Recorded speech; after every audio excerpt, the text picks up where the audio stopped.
Bonjour à tous. On est ravis de vous retrouver aujourd'hui pour vous proposer un webinaire en philosophie, donc sur le jeu Philodéfi, le jeu pour apprendre la philosophie autrement. Je vais vous laisser aujourd'hui avec Stéphane Marciro qui va animer ce webinaire. Donc, je vous souhaite à tous un bon webinaire. Pour les questions, n'hésitez pas à poser toutes vos questions dans le chat. Elles seront relayées par mes soins. Stéphane Marciro pourra répondre à toutes les questions qui seront posées. Voilà, donc bon webinaire et je vous laisse avec Stéphane Marciro. Bien, bon, merci beaucoup, Caroline. Bonjour à tous et à toutes. Je m'appelle Stéphane Marciro. Je suis professeur certifié de philosophie. J'enseigne la philosophie depuis 25 ans. J'ai aussi un doctorat en philosophie autour de la thèse de René Girard qui concerne notamment tout ce qui est relatif au mimétisme.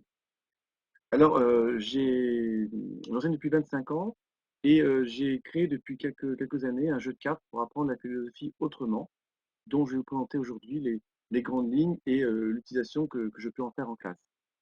C'est un jeu qui a été commercialisé depuis 2019, mais c'est une toute petite maison d'édition que mon frère a développée, donc c'est pas du tout à une échelle, à une grande échelle commerciale, c'est assez artisanal. Alors, la genèse du projet Philodéfi. Euh, Enseignant depuis 25 ans, j'ai vu, comme nombre de mes collègues, la population des élèves évoluer. Je m'explique, si en début de carrière, un cours magistral pouvait quand même globalement passer avec les élèves, qui savaient assez facilement prendre des notes, qui étaient plutôt calmes, sachant que j'ai l'opportunité d'enseigner dans un lycée en centre-ville à Poitiers, donc j'ai pas on n'a pas de problème majeur avec les élèves en termes de discipline. Donc ils savent prendre des notes, ils écoutent, ils peuvent rester assis pendant 2 heures pratiquement. Ça, c'était il y a 25 ans.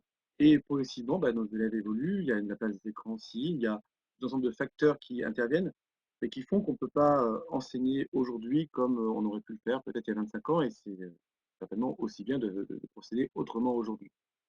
Et donc, il a fallu trouver un moyen pour susciter l'envie des élèves, le désir d'apprendre la philosophie, trouver le moyen pour qu'ils comprennent, qu'ils comprennent l'univers des philosophes, et trouver le moyen pour qu'ils retiennent.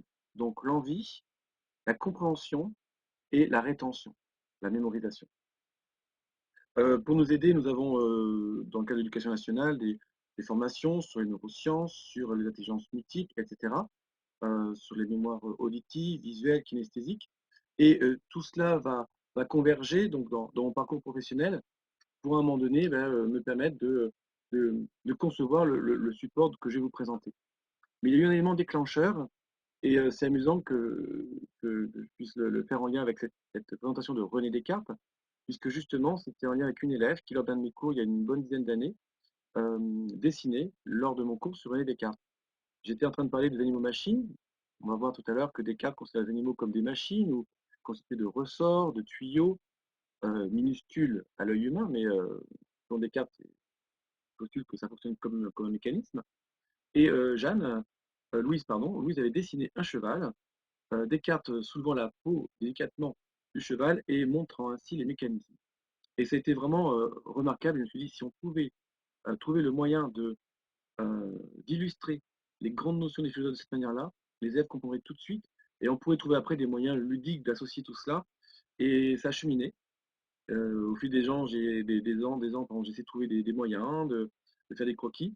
Et j'en suis arrivé à créer ce que je vous montrais tout à l'heure, c'est une carte mentale où on va créer ou montrer l'univers d'un philosophe dans lequel vont être inscrites, intégrées sept grandes notions.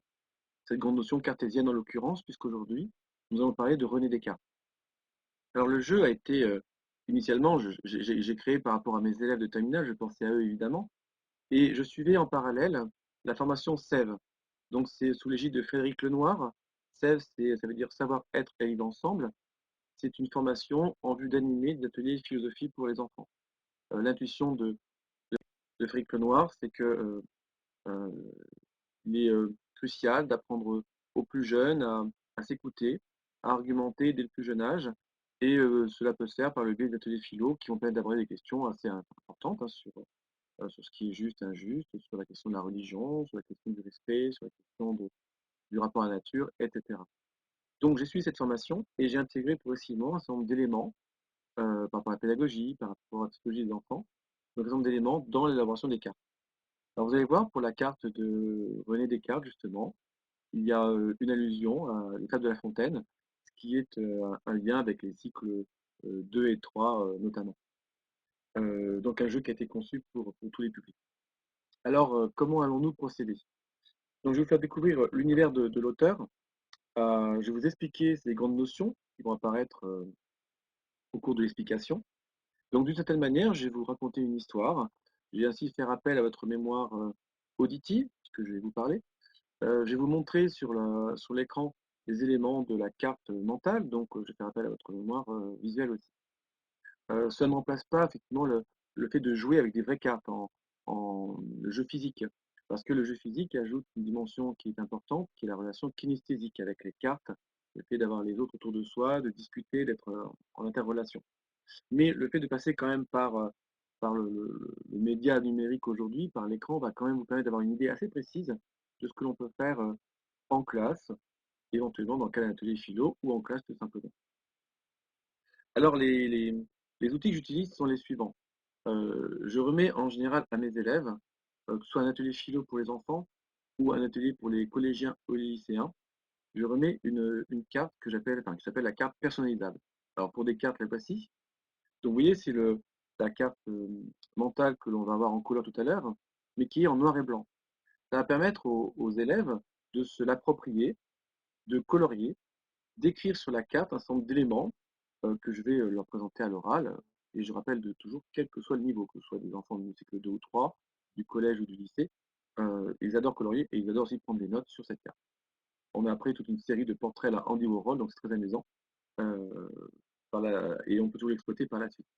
Ça permet d'ailleurs aux enfants de pouvoir rapporter ce document à la maison et d'expliquer par exemple à leurs parents ce qu'ils ont fait en classe et de pouvoir se positionner par rapport à la pensée d'un grand auteur, par exemple pour René Descartes. Donc là, c'est la- la carte personnalisable. Vous avez donc dans les coins de chaque carte un symbole qui est propre à chacun des philosophes. Par exemple, pour Descartes, j'ai choisi un livre ouvert qui illustre le discours de la méthode, qui est vraiment le livre majeur que l'on retient par rapport à la philosophie cartésienne. Après, vous avez le portrait de René Descartes fait par Olivier Fagnaire, qui est le dessinateur avec lequel on a travaillé pour le projet Sur le défi. Vous avez aussi, bien sûr, les dates de l'auteur qui sont toujours présentées, ce qui va permettre à l'enseignant de situer le siècle du philosophe concerné. Et puis ici, vous avez le cadre de la carte qui a toujours du sens. Alors ici, je ne vous ai pas mis la couleur, je vais vous mettre la version pour illustrer. Donc ici, vous avez le cadre en couleur qui illustre ou qui symbolise pardon, un cadre en bois pour nous rappeler une période classique, ici en l'occurrence le XVIIe siècle. Je vous montre rapidement la carte de Socrate pour que vous puissiez voir que la chronologie s'inscrit dans le visuel des cartes. Par exemple, si je prends la carte de Socrate, vous voyez, on a des colonnes pour illustrer la période antique, des éléments qui rappellent qu'on est au bord de la mer Méditerranée. Voilà, donc le bleu pour la période antique. Et puis, je vais un peu plus loin dans le temps pour montrer que la carte de Freud est aussi conçue pour que les enfants mémorisent des éléments chronologiques. Vous avez ici la poutrelle métallique, ça peut rappeler la poutrelle de la Tour Eiffel pour la période moderne, à l'issue de la révolution industrielle. Donc cette carte de Freud, vous voyez, ne peut pas être confondue, normalement, si elle est bien mémorisée, avec la période de Socrate ou la période de Descartes. Alors, je reviens à Descartes. Vous avez donc bien sûr le recto, donc le visage de Socrate, donc repris par le dessinateur Olivier Fagnaire. Et puis au verso, vous avez la carte mentale, mais en noir et blanc, que les jeunes, les enfants vont pouvoir illustrer au fur et à mesure de la présentation, ils vont pouvoir la compléter. Donc ça, c'est pour la carte personnalisable qui est recto verso. Et lorsque les enseignants ont les outils pédagogiques de philosophie, ils peuvent photocopier autant qu'ils veulent ce support. Alors pour voyager dans l'univers du philosophe, je m'appuie généralement sur des formats A3 ou j'utilise même un vidéoprojecteur pour projeter au tableau bien l'image que je vais ensuite commenter avec, avec les jeunes. Je m'appuie aussi sur des cartes notions qui permettront par exemple aux enseignants qui voudrait utiliser cet outil, d'avoir toutes les clés pour aller un peu plus loin. Donc par exemple, sur René Descartes, la carte notion, je vais la trouver, elle est ici. Enfin, c'est un exemple hein, parmi les 7 cartes notions. Le bon sens est la chose du monde la mieux partagée, donc une notion qu'on va aborder. Et dans le jeu, vous avez un verso, vous avez une explication. Lorsque les cartes nous disent que le bon sens est la chose du monde la mieux partagée, cela veut dire que tous les hommes possèdent la raison et sont capables d'atteindre la vérité, quelle que soit leur langue ou leur culture. La raison est universelle, l'usage d'une bonne méthode permet d'atteindre une vérité universelle. Le rationalisme caractérise cette confiance totale en la raison. Donc cette grande notion, il faut que vous sachiez, notamment pour les enseignants qui ont pas forcément eu un cursus philosophique spécifique, c'est que toutes les cartes notions sont en libre accès sur l'application Philodéfi. Donc que vous ayez un téléphone Android classique ou un Apple classique aussi, vous pouvez télécharger l'application, elle est gratuite et sans publicité. Et alors il y a des modes jeu ici, on peut jouer, mais vous avez aussi la bibliothèque dans laquelle vous allez, alors je reprends mon pointeur, vous avez la bibliothèque dans laquelle vous allez trouver ce qui suit pour chaque auteur. Donc là, c'est par exemple le visuel de Freud. Pour chaque auteur, vous allez retrouver le recto de la carte notion et le verso avec l'explication. Voilà. Donc, toute personne qui veut utiliser le jeu pour explorer la carte a les outils en libre accès, notamment sur Internet. Alors, on a vu donc les cartes personnalisables comme outil, le format A3 pour fixer l'attention du groupe, les cartes notions. Nous venons de voir donc l'application et j'ai aussi un outil avec lequel je vais cheminer donc avec vous, qui sont les cartes questions-réponses. C'est-à-dire que l'histoire qu'on va raconter, qu'on va découvrir avec des cartes, c'est plus sur des questions donc, que l'on pose aux jeunes euh, et pour lesquelles il y a aussi les réponses. Donc l'animateur, l'animatrice a toujours les cartes en main pour savoir donc sur quel point il va s'appuyer. Donc exemple de questions que je prends avec vous, vous voyez où est les cartes dans la carte, puis on regarde le titre, de quoi prendre conscience. Et on a la carte réponse qui permet à l'animateur d'avoir les éléments, et le centre de la carte, un miroir, etc. Voilà. Donc je pense qu'on a posé les principaux éléments pour l'exploration de la carte de ce grand philosophe. On peut toujours imaginer qu'avant de commencer l'exploration de cet univers, on demande aux élèves si ils ont entendu parler de René Descartes. Il y a une rue René Descartes dans leur village ou dans leur ville. Leur demander aussi si par exemple il y a un adjectif qui serait issu de ce philosophe, auquel cas c'est comme un indice qu'il s'agit d'un personnage assez important. Euh, voilà, des éléments qui vont être des éléments introductifs. Je vous propose donc d'explorer maintenant l'univers de René Descartes. La première question que je pose de façon vraiment classique aux élèves, c'est où est le philosophe dans la carte? Où est Descartes dans la carte? Bien Descartes, vous voyez, il est au centre de la carte. Euh, et d'ailleurs, on peut remarquer tout de suite, c'est que effectivement la grande intuition de Descartes, on va le voir dans quelques instants, c'est le cogito ergo sum, je pense que je suis, qui est le point central. C'est-à-dire que l'homme, la conscience de l'homme, est la première certitude cartésienne. Donc, où est Descartes dans la carte? Eh bien, Descartes, il est là. Il est, il est au centre. Que regarde-t-il et de quoi prend-il conscience? Eh bien, Descartes se regarde lui-même dans le miroir, du moins il regarde dans un miroir, il voit son reflet. Et de quoi prend-il conscience? Eh bien, vous voyez, on est sur la piste du cogito, mais peut-être qu'il prend conscience du temps qui passe, peut-être qu'il se trouve bien coiffé, peut-être il trouve qu'il a quelques rides qui apparaissent, etc. En tout cas, il a conscience de lui-même. Et si on va aller plus loin avec les F, on peut le rappeler, ça fait référence, ce thème du miroir et de la conscience de soi-même, fait référence au cogito, je pense donc je suis, j'ai conscience de moi-même en tant que conscience qui pense, etc. Vous remarquerez d'ailleurs à ce propos qu'il n'y a pas de miroir devant le cheval, au sens où le cheval n'a pas conscience de lui-même. Descartes, en se regardant dans le miroir, quand il a conscience qu'il est beau ou pas beau, eh bien le cheval n'a pas cette conscience de lui-même. Le cheval ne va pas se considérer comme beau ou pas beau, bien coiffé ou mal coiffé, contrairement à l'humain. Toujours selon Descartes, évidemment. Je précise toujours aux élèves, lorsque je parle d'un auteur, qu'il s'agit de ce que pense cet auteur, qui va nous permettre ensuite, dans la discussion, de pouvoir nous positionner pardon, en disant je suis d'accord ou je ne suis pas d'accord avec Descartes. Donc Descartes a conscience d'être une conscience qui pense. Donc on est sur le premier point et la première question et première réponse. Sur quoi Descartes est-il monté? Donc c'est notre deuxième question. Sur quoi Descartes est-il monté? Vous voyez, la première question est toujours une question simple, qui fait que quel que soit le niveau, tout le monde va être à l'aise pour dire bah, il est monté sur une sorte de cheval. Oui, il est sur un cheval. Et la deuxième question est quelle signification cela a-t-il concernant le rapport de l'homme avec la nature? Vous voyez, ce que Descartes est monté sur le cheval, il n'est pas à côté, il n'est pas non plus dessous. Alors parfois, les enfants peuvent me dire que c'est pour pratique l'équitation, il aime bien les chevaux, etc. Mais ils comprennent quand même assez vite, si on leur pose quelques petites questions, comment se sent-on lorsqu'on est monté sur les épaules de quelqu'un ou qu'on joue au cheval, etc. Eh bien, on se sent plus fort, on domine. Donc, effectivement, Descartes, dans cette position, illustre le fait de dominer, d'être supérieur à la nature. Cela fait référence, nous renvoie à une citation célèbre de Descartes, qui est la suivante: l'homme peut devenir comme maître et possesseur de la nature. Descartes qui est monté sur ce cheval. Que représente le vieil homme en bas de la carte? C'est la troisième question. Bien, ce vieil homme en bas de la carte, c'est Dieu. Dieu qui apparaît sous les traits d'un vieil homme barbu. Une représentation assez classique. Bien sûr, ce n'est qu'une représentation.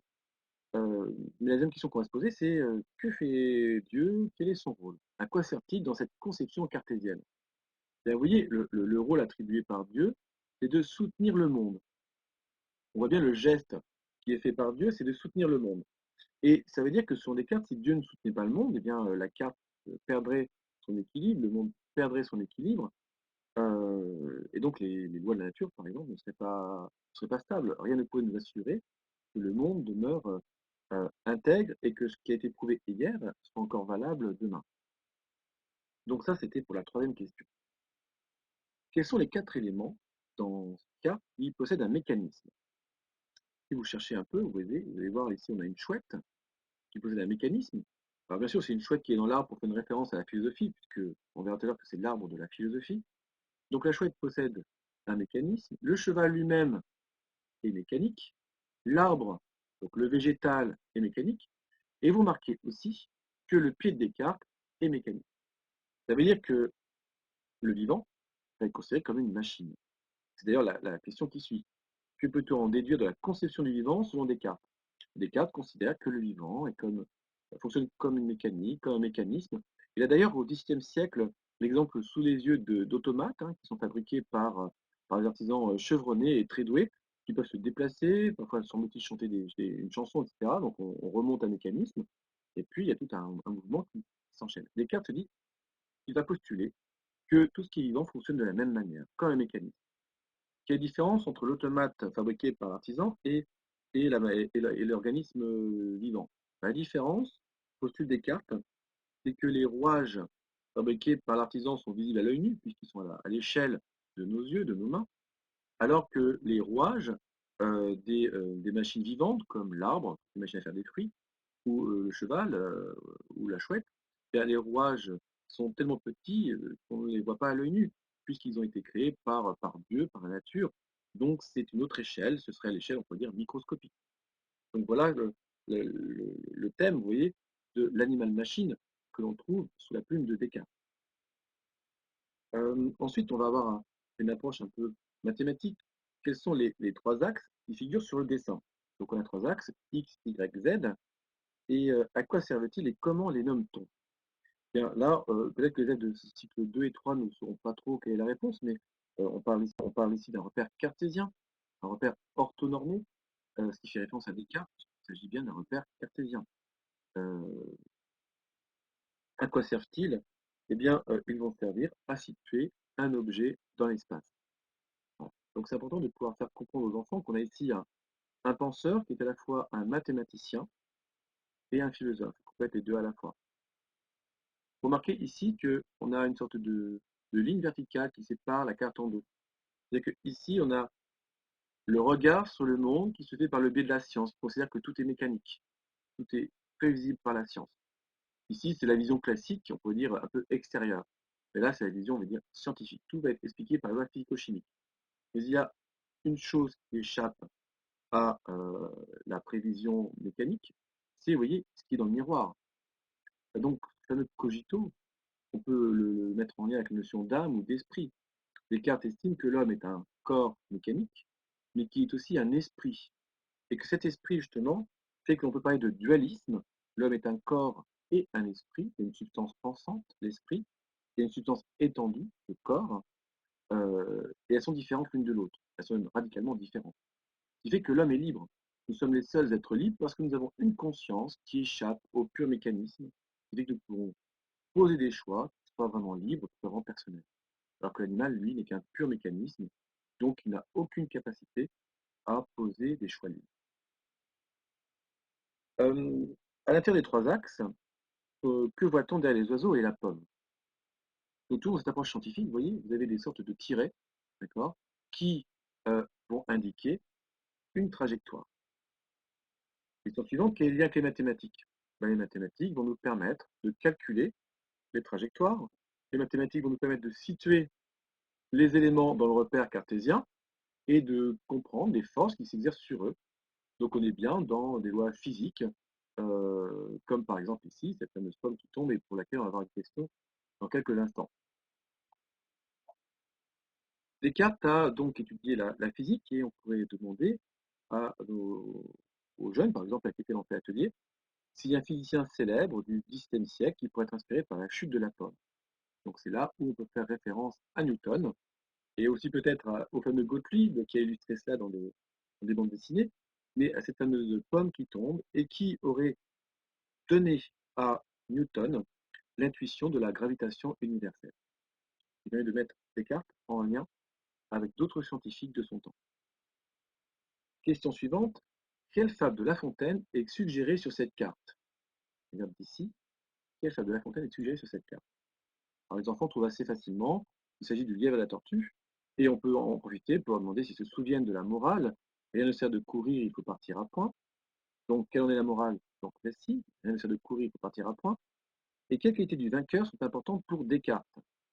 Bien, là, en général, les jeunes trouvent assez facilement qu'il vaut mieux avancer de façon progressive, enfin, de façon continue, de façon régulière, plutôt que de travailler de façon discontinue ou de courir de façon erratique comme le fait un peu le lien.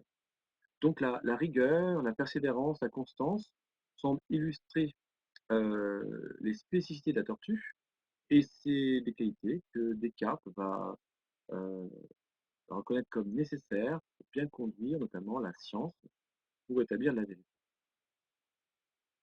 Sur quoi Descartes prend-il appui pour monter sur son cheval? Voilà, question suivante.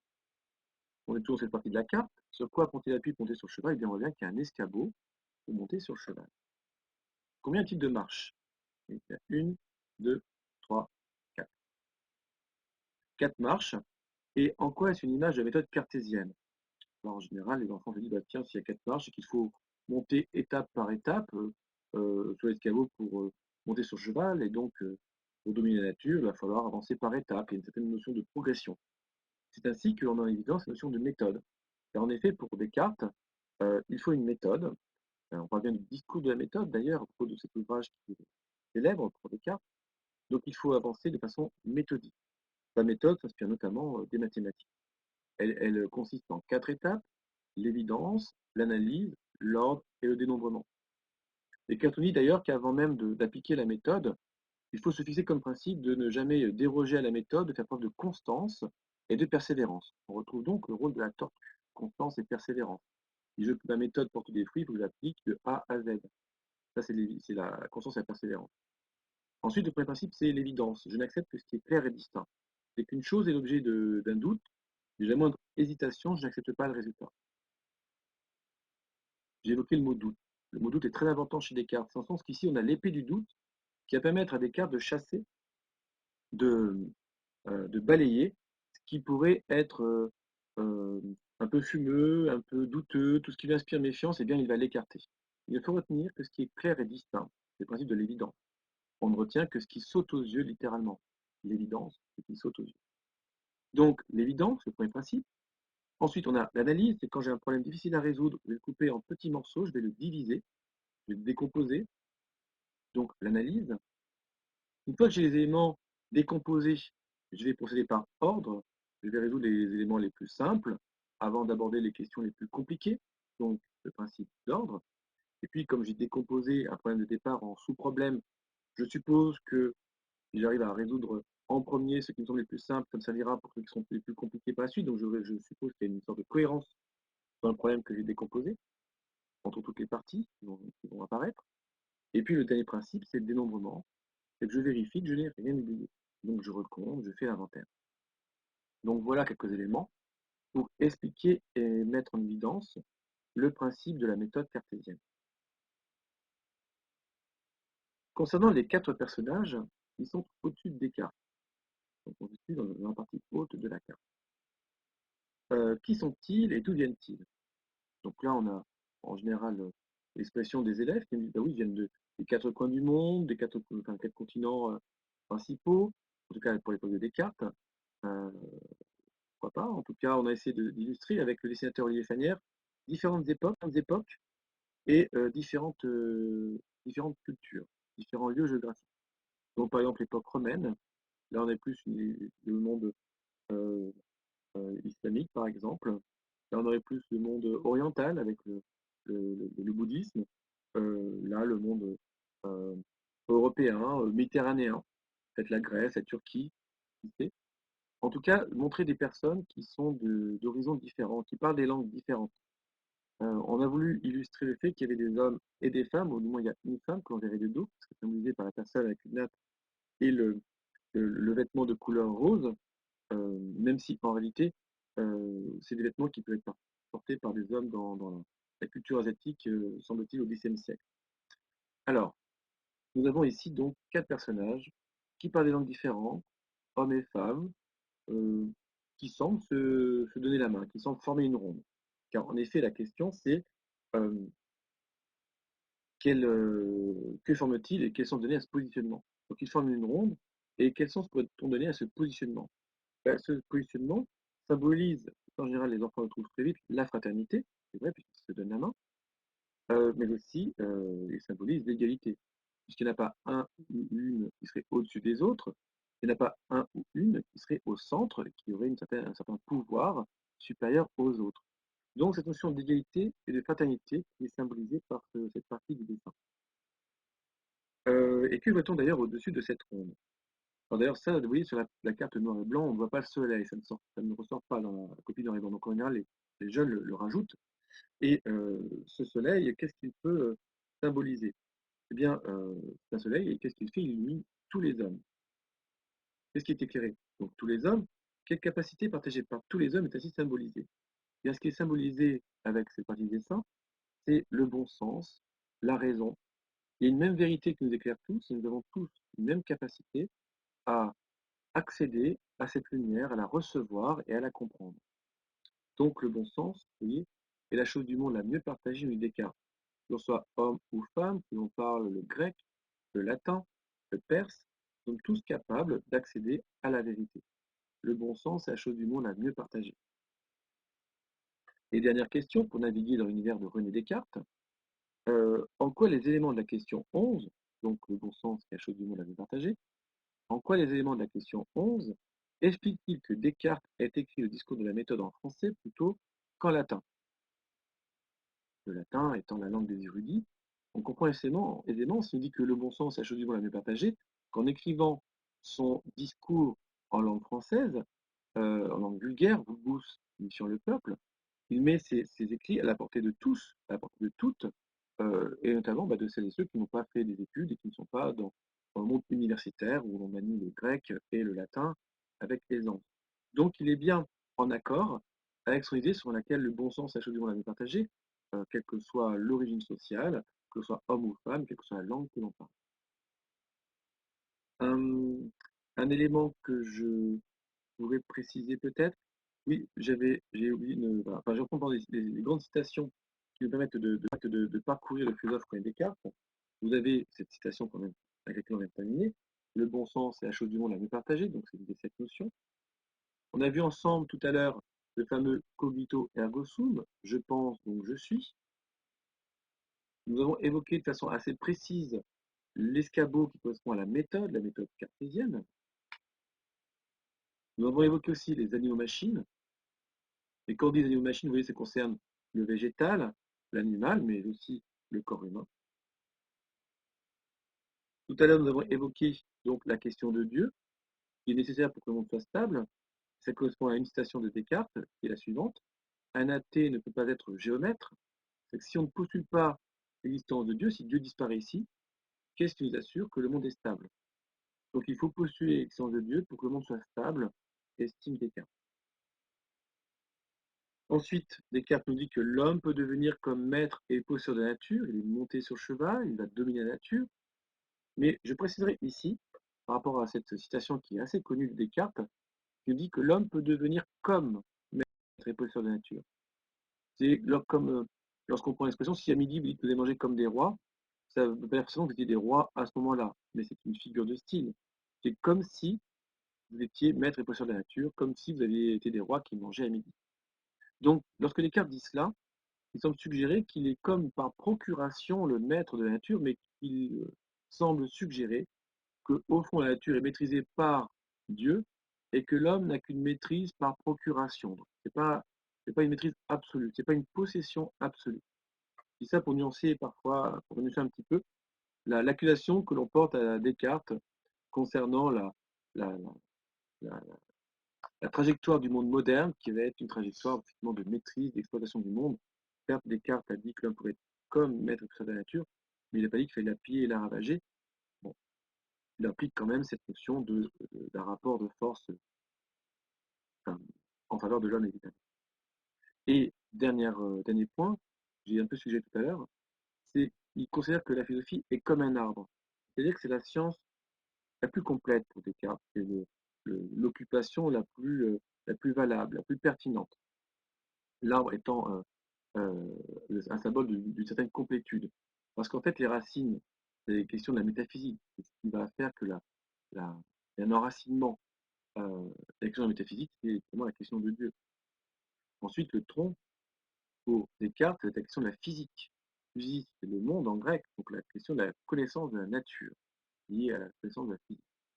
Et puis, la philosophie comme un arbre, dont les branches sont la médecine, la mécanique et la morale. La médecine vient réparer le vivant, le comprendre. La mécanique, connaître les règles de la nature et construire des éléments euh, mécaniques. Et puis la morale, au sens où Descartes pense qu'en connaissant les lois de la nature, les hommes vont pouvoir élaborer des lois morales concernant la vie en société. C'est un projet qui n'a pas pu mener à terme, mais ça faisait partie de son projet philosophique. Donc la philosophie est comme un arbre. Je termine sur cette image qui est celle d'une science complète qui, selon Descartes, va permettre d'aborder toutes les questions qui peuvent se poser à l'homme, que ce soit des questions métaphysiques, morales ou liées à la connaissance de la nature. Donc là, nous venons de terminer ensemble l'exploration de la philosophie cartésienne.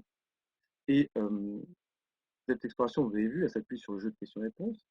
Elle s'appuie sur les cartes notions, dont je vous parlais tout à l'heure, qui sont accessibles sur l'application. Et tout ça va nous permettre d'aborder après un atelier philo. Alors, l'atelier philo, parfois, avec les CE, les cycles 2, cycle 3 ou le collège, on peut le faire en cours de route, comme j'ai un petit peu déjà esquissé tout à l'heure. Lorsqu'on aborde la question animal-machine, on peut estimer qu'on enchaîne une discussion avec les jeunes dans la foulée en demandant s'ils sont d'accord ou pas d'accord avec Descartes, qu'est-ce qu'ils en pensent. On peut aussi finir l'exploration complète, comme on vient de le faire, et puis après s'appuyer sur des cartes atelier philo. Donc, je vais vous montrer donc, ce support que j'ai développé. Donc, pour chaque auteur, effectivement, il y a dans l'équipe philosophie, pardon, des cartes atelier philo. L'atelier philo avec des cartes, eh bien, il y a trois grands axes que j'ai sélectionnés. Il y a un premier autour du fameux cogito ergo sum, je pense où je suis. Est-ce que c'est vraiment ce qui nous définit? Est-ce que ça crée une différence fondamentale avec l'animal? Un autre axe de réflexion autour de l'animal-machine, donc de notre rapport avec la nature, une question qui est très contemporaine. Pensons notamment à toutes les questions qui gravitent autour du rapport aux animaux. Est-ce qu'on se nourrit des animaux? Donc, tout ce qui est autour du véganisme, etc. Et une autre question qui est quand même très actuelle, c'est celle de l'égalité entre tous, puisqu'on a comme cette grande phrase cartésienne sur laquelle le bon sens est la chose du monde la mieux partagée. Donc, allons un peu plus en détail de cette approche cartésienne.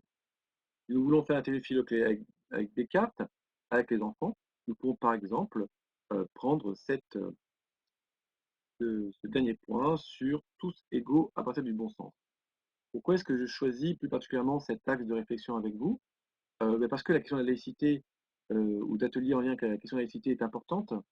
La question de l'égalité garçon-fille aussi fait partie des préoccupations qu'on doit avoir à tout niveau du cycle éducatif, mais notamment peut-être dans les cycles 2 et 3 et au collège. Et donc, on peut, sur une séance ou plusieurs séances, explorer ce thème lié à la laïcité et l'égalité homme-femme. Je lis donc le document avec vous. Descartes estime que tous les hommes et toutes les femmes ont la raison et peuvent réfléchir. Voilà ce que pense Descartes. Pense Descartes et qui a été mis en évidence, on avait la cohérence de sa pensée. Bien, avec le groupe d'atelier philo, on peut se poser une question qui serait par exemple, à ton avis ou à votre avis, est-ce que tout le monde réfléchit?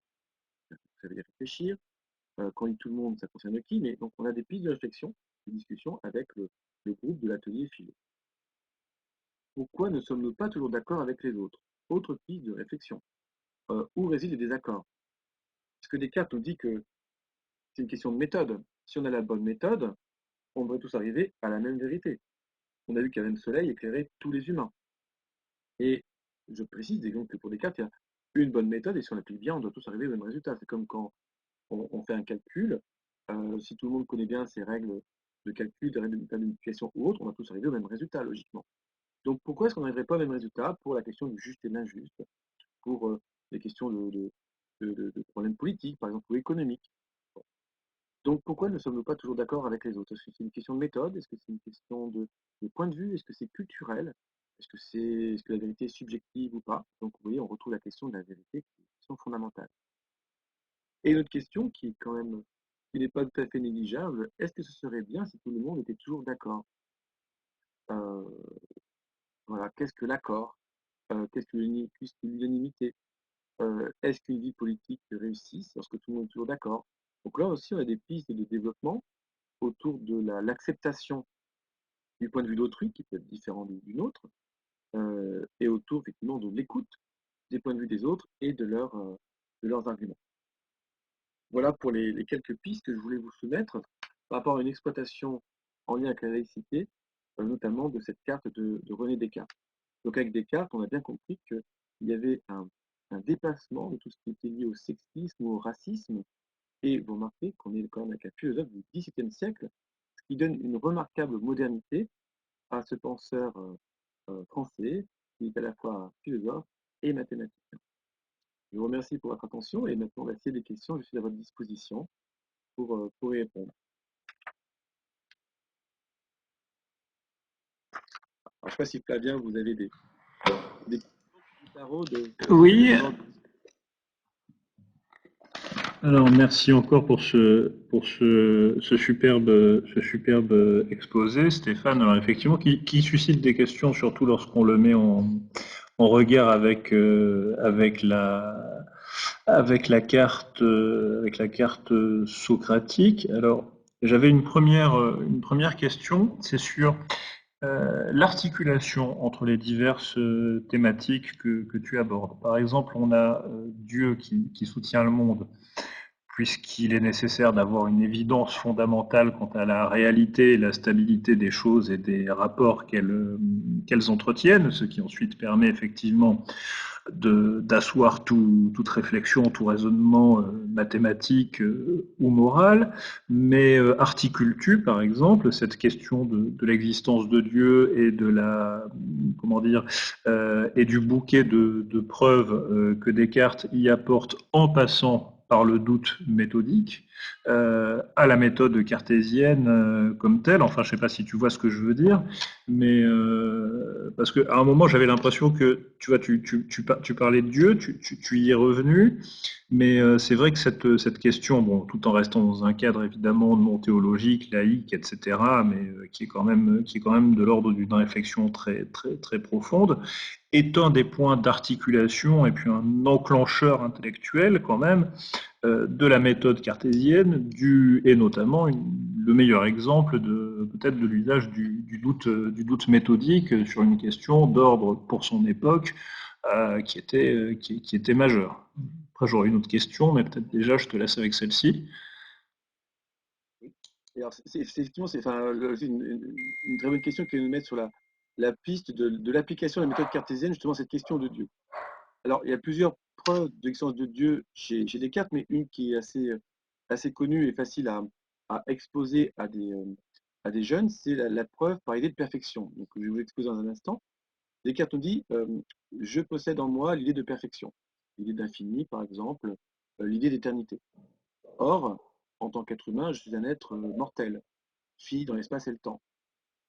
Question qui se pose, mais alors, d'où peut venir cette idée de perfection, sachant que ce qui est imparfait ne peut pas générer la perfection. Ou autrement dit, sachant que du vide, on ne pourrait pas tirer quelque chose. Alors, je dis tout de suite que ça, c'est en lien avec la physique de l'époque, évidemment. CQFD, Descartes en déduit, par conséquent, cette idée de perfection n'a pu être mise en moi que par un être parfait, puisque je n'ai pas pu moi-même la générer, donc Dieu existe. Mais ce qui est intéressant, par exemple, lorsque l'on présente cette démonstration aux élèves, c'est de leur dire que l'intérêt justement de cette démonstration cartésienne, c'est que c'est une démonstration qui avance étape par étape. Et que, comme le dit Popper, le propre d'une science est d'être réfutable. D'où le fait de voir avec les jeunes, par exemple, première affirmation, je possède un moyen de perfection, est-ce que vous êtes d'accord ou pas? Et c'est là où ça rejoint des éléments de discussion qu'on peut avoir aussi autour de Socrate et des sophistes. On a ici une démonstration qui semble bien continue, cohérente et s'articuler, mais soyons attentifs et essayons de voir si la première étape déjà nous satisfait ou pas. Est-ce que nous sommes certains de posséder en nous l'idée de perfection? Est-ce que l'infini, ça nous parle vraiment? Est-ce que l'éternité, nous en avons vraiment une image précise? Peut-être pas. Et auquel cas, vous voyez, on va appliquer le doute. Si on rejette cette première affirmation, eh bien, le reste de la démonstration tombe. Si on accepte que l'on possède en nous l'idée de perfection, est-ce qu'on est d'accord avec l'idée donc je possède en moi l'idée de perfection, or je suis un être imparfait? Est-ce qu'on accepte l'idée que nous sommes des êtres imparfaits, puisque c'est ce que postule Descartes? Nous sommes mortels, nous sommes finis dans l'espace et le temps. Bon, là aussi, on peut estimer qu'il peut y avoir une discussion sur ce point et qui ferait tomber de nouveau la démonstration de Descartes. Et si ça fait tomber la démonstration de Descartes, ça fait tomber sa conclusion, qui est que Dieu existe. De même, lorsqu'il dit que ce qui est imparfait ne peut pas générer la perfection, comme je l'ai dit tout à l'heure, ça correspond à la physique de l'époque, c'est pas forcément ce que les physiciens diraient aujourd'hui. Euh, Là aussi, ça peut être mis en cause. Donc, la conclusion à laquelle aboutit Descartes, qui peut sembler être très logique et inéluctable, peut, par le biais que ce soit justement une démonstration, peut être remise en question. Et justement, comme vous venez de le voir, Flavien, eh bien, on utilise le doute à chaque étape en se demandant est-ce que c'est clair et évident? Est-ce que j'adhère sans réserve à cette affirmation? Et si à un moment donné j'ai le moindre doute, eh bien, la conclusion n'est plus valide. Oui, et c'est d'autant plus intéressant que, bon, Dieu, bien entendu, on ne peut en parler que dans certains termes au XVIIe siècle, dans une Europe catholique, mais le Dieu cartésien, c'est quelque chose qui annonce également une forme de raison universelle, davantage que, bon, doublée d'une dimension morale, éthique, etc., etc. Mais ça rejoint également, puisque parmi les arguments cartésiens, en faveur de l'existence de Dieu, il y a cette idée de partage commun de l'idée de Dieu par l'humanité entière, si je ne m'abuse, même si ce n'est pas une des preuves les plus fondamentales. Donc si on considère que le Dieu cartésien est un Dieu qui a avant tout, on va dire, un ensemble de rapports nécessaires, pour le dire à la Montesquieu, qui organise l'univers et la nature. Donc on le déthéologise, on le dédéifie. Finalement, on peut peut-être aussi, à partir de ce schéma, créer une articulation entre un Dieu conçu comme raison et cette universalité, cet universalisme qui nous amène vers ce vivre ensemble, vers ce vivre ensemble et cette communauté de facultés à concevoir, à se représenter et finalement à dialoguer, puisque la question vient là, qui est la finalité plus civique et plus pratique du schéma global. Oui, tout à fait. Mhm.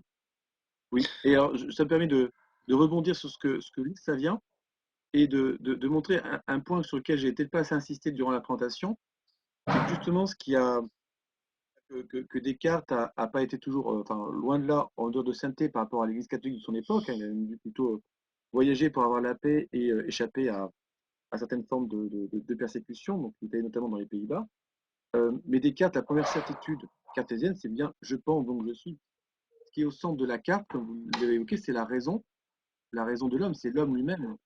Et ce que je fais souvent observer aux élèves lorsque je présente la carte, c'est que Dieu est ici en dessous, il sert à soutenir le monde, mais on peut dire que son rôle se cantonne à cela, même si Dieu assure une certaine forme de raison et de rationalité, comme vous l'avez suggéré. En tout cas, ce n'est pas du tout un Dieu qui serait au-dessus, comme on pourrait le voir chez Pascal, par exemple, qui, euh, qui donnerait des ordres, des commandements. Je trouve la grande spécificité de Descartes, c'est quand même de mettre l'homme au centre. Et ça, c'est quelque chose que l'Église a perçu comme un danger à l'époque, d'où le fait que Descartes n'était pas tout à fait bienvenu dans les instances catholiques du XVIIe siècle. Donc c'est le cogito qui est le premier élément, et ce n'est qu'après, en deuxième temps, que Dieu arrive. Exactement. Oui, puisque cet anthropocentrisme nous amène à une filiation directe avec l'humanisme des Lumières et le recentrement sur l'homme que Descartes approfondit en mise en abîme en théorisant le recentrement sur soi comme, comme effectivement définition de l'existence en tant que que conscience consciente qu'elle parle. Il y avait quelque chose de très intéressant qui avait été évoqué dans cet exposé au niveau de l'application pédagogique et justement notamment sur le cogito, c'était face à la multiplicité des niveaux auxquels ce type de support est proposé. Forcément, entre une classe de terminale et une classe de cycle 1, on n'a pas le même, je reprends vos termes, degré d'approfondissement. Alors, j'aimerais, on a quand même encore un petit peu de temps, avoir par exemple euh, quelques développements sur tel ou tel exemple particulièrement propice, par exemple à un développement multiscalaire en fonction du public et en fonction de son âge, de son degré de culture philosophique et de compréhension des enjeux. Alors ça peut être autour du doute méthodique, ça peut être autour du cogito, mais quel est entre guillemets je dirais pas le degré zéro de l'écriture, mais le degré 1 de l'exégèse dans son sens d'initiation, de première initiation à la philosophie et au débat philosophique. Et puis, quel point, par exemple, à quel niveau peut-il être développé dans un sens plus bac, post-bac, etc., puisque il me semble qu'une des richesses de ces cartes, c'est de receler précisément les conditions de possibilité d'une déclinaison sur des niveaux vraiment très multiples et très larges. Donc, parlez-nous un petit peu de la façon dont cet arc peut être mis à profit, si c'est possible. Tout à fait. Alors, là aussi, c'est une bonne question qui va permettre de donner un peu une idée plus précise de l'ampleur de l'utilisation du jeu. Alors, par exemple, un atelier philo avec les cycles 2 et 3, ça va consister en une navigation assez simple, comme nous l'avons fait ensemble, dans l'univers de Descartes. En fait, on va raconter l'histoire aux enfants, et puis après, on approfondit un point, comme par exemple l'action de l'animal-machine, le bon sens, est-ce que tous les hommes et les femmes l'ont ou pas, qu'est-ce qu'on en pense, etc. Après, on va avoir des niveaux qui vont permettre d'aller plus loin, et là notamment avec les élèves de terminale, enfin de lycée. C'est-à-dire que les cartes vont permettre de se préparer à la dissertation. Alors, comment va-t-on procéder? Et par exemple, on a des cartes type bac, alors je ne les ai pas ici scannées pour vous les montrer, mais en tout cas, il y a les grandes notions du bac qui sont présentes, et puis des questions de dissertation qui ont été données dans le passé. Si par exemple, mettons qu'on joue tous les deux, Flavien, avec peut-être Christine ou une autre personne qui nous rejoindrait, on se dit, tiens, on a nos révisions de bac, et nous allons jouer tous les trois à un jeu qui s'appelle l'incarnation philosophique. Donc on va choisir chacun d'incarner un philosophe, et on va choisir une question philosophique à laquelle on va répondre. Voilà. Donc par exemple, on va choisir une question comme que peut-on savoir de soi? Donc imaginons on a un terminal, on choisit le sujet que besoin de soi, et on joue à l'incarnation philosophique. C'est-à-dire que peut-être que vous, Flavien, vous allez dire, bah, vous sentez bien ce sujet par rapport à Descartes, par exemple. Peut-être que Christine se dira qu'elle verrait bien Socrate pour y répondre, et mettons que moi je vais prendre Freud, par exemple. Et ce qui est intéressant dans une utilisation avec les élèves plutôt qui préparent le bac en l'occurrence et qui vont avoir une dissertation à mener, c'est que chacun va prendre donc, les cartes auteurs et puis les cartes notions, donc il y en a 7 par auteur, et va se dire, tiens, si j'étais Descartes, Socrate ou Freud, comment je répondrais à cette question? Sous quel angle est-ce que je l'aborderais? Peut-être que si moi je prenais Freud à la question que peut-on savoir de soi, je répondrais bien que c'est l'inconscient qui nous dirige ou de soi que le moi n'est plus le maître dans sa propre maison. Vous voyez, et l'intérêt de jouer à 3 en posant les cartes, c'est d'argumenter et de vous présenter les points de vue que j'aurais si j'étais Freud. Et là, vous pourriez me dire, Flavien, ah bah oui, tiens, effectivement, le prof a dit ceci ou cela. Est-ce que tu pourrais préciser telle idée? Et donc là, on incarne dans une vraie discussion, à 3 notamment, parce que ce plan en 3 parties, vous avez deviné, on incarne effectivement une dialectique. Et puis peut-être que Christine, elle aurait choisi Socrate en disant, ah oui, tiens, Socrate, il a dit, la seule chose que je sais, c'est que je ne sais rien. Il a dit aussi, connais-toi toi-même et tu connaîtras l'univers et Dieu. Donc à la question, que peut-on savoir de soi? Voilà ce que je pourrais développer, etc. Et puis vous, Flavien, bah, si vous avez choisi Descartes, bah, peut-être que le fameux cogito vous viendra à l'esprit, ou peut-être que l'homme peut maîtriser la nature et vous avanceriez vos arguments à la manière de Descartes. Et donc là, vous voyez, on est sur un mode avancé où alors, que j'ai déjà testé avec les élèves, bien sûr, les élèves en général ont bien mémorisé les notions, ils s'y sont appropriés et ils jouent comme un jeu de rôle par rapport à une question type bac. Et ce qui est vraiment, là je dis pas ça pour valoriser mon jeu, c'est à vous, vraiment ça marche bien quand ils prennent la parole et qu'ils jouent ensemble sur ce mode-là. Donc c'est, vous voyez, c'est une sorte de mode avancé pour construire une sorte de débat philosophique et qui nous mène sur la voie de la dissertation en 3 parties. Et j'ajouterais qu'avec le grand oral, c'est très précieux de mettre les élèves en situation de confiance par rapport à une expression de concepts ou d'idées plutôt philosophiques, c'est-à-dire sur un champ qui est un peu plus complexe que juste une expression en langue anglaise, par exemple en section européenne, des vacances qu'ils auraient passées à tel ou tel endroit, de ce qu'ils aiment lire ou faire. Là, ils vont devoir aborder des questions philosophiques avec leurs camarades, donc ça les met en confiance, et surtout ils verbalisent, ils argumentent.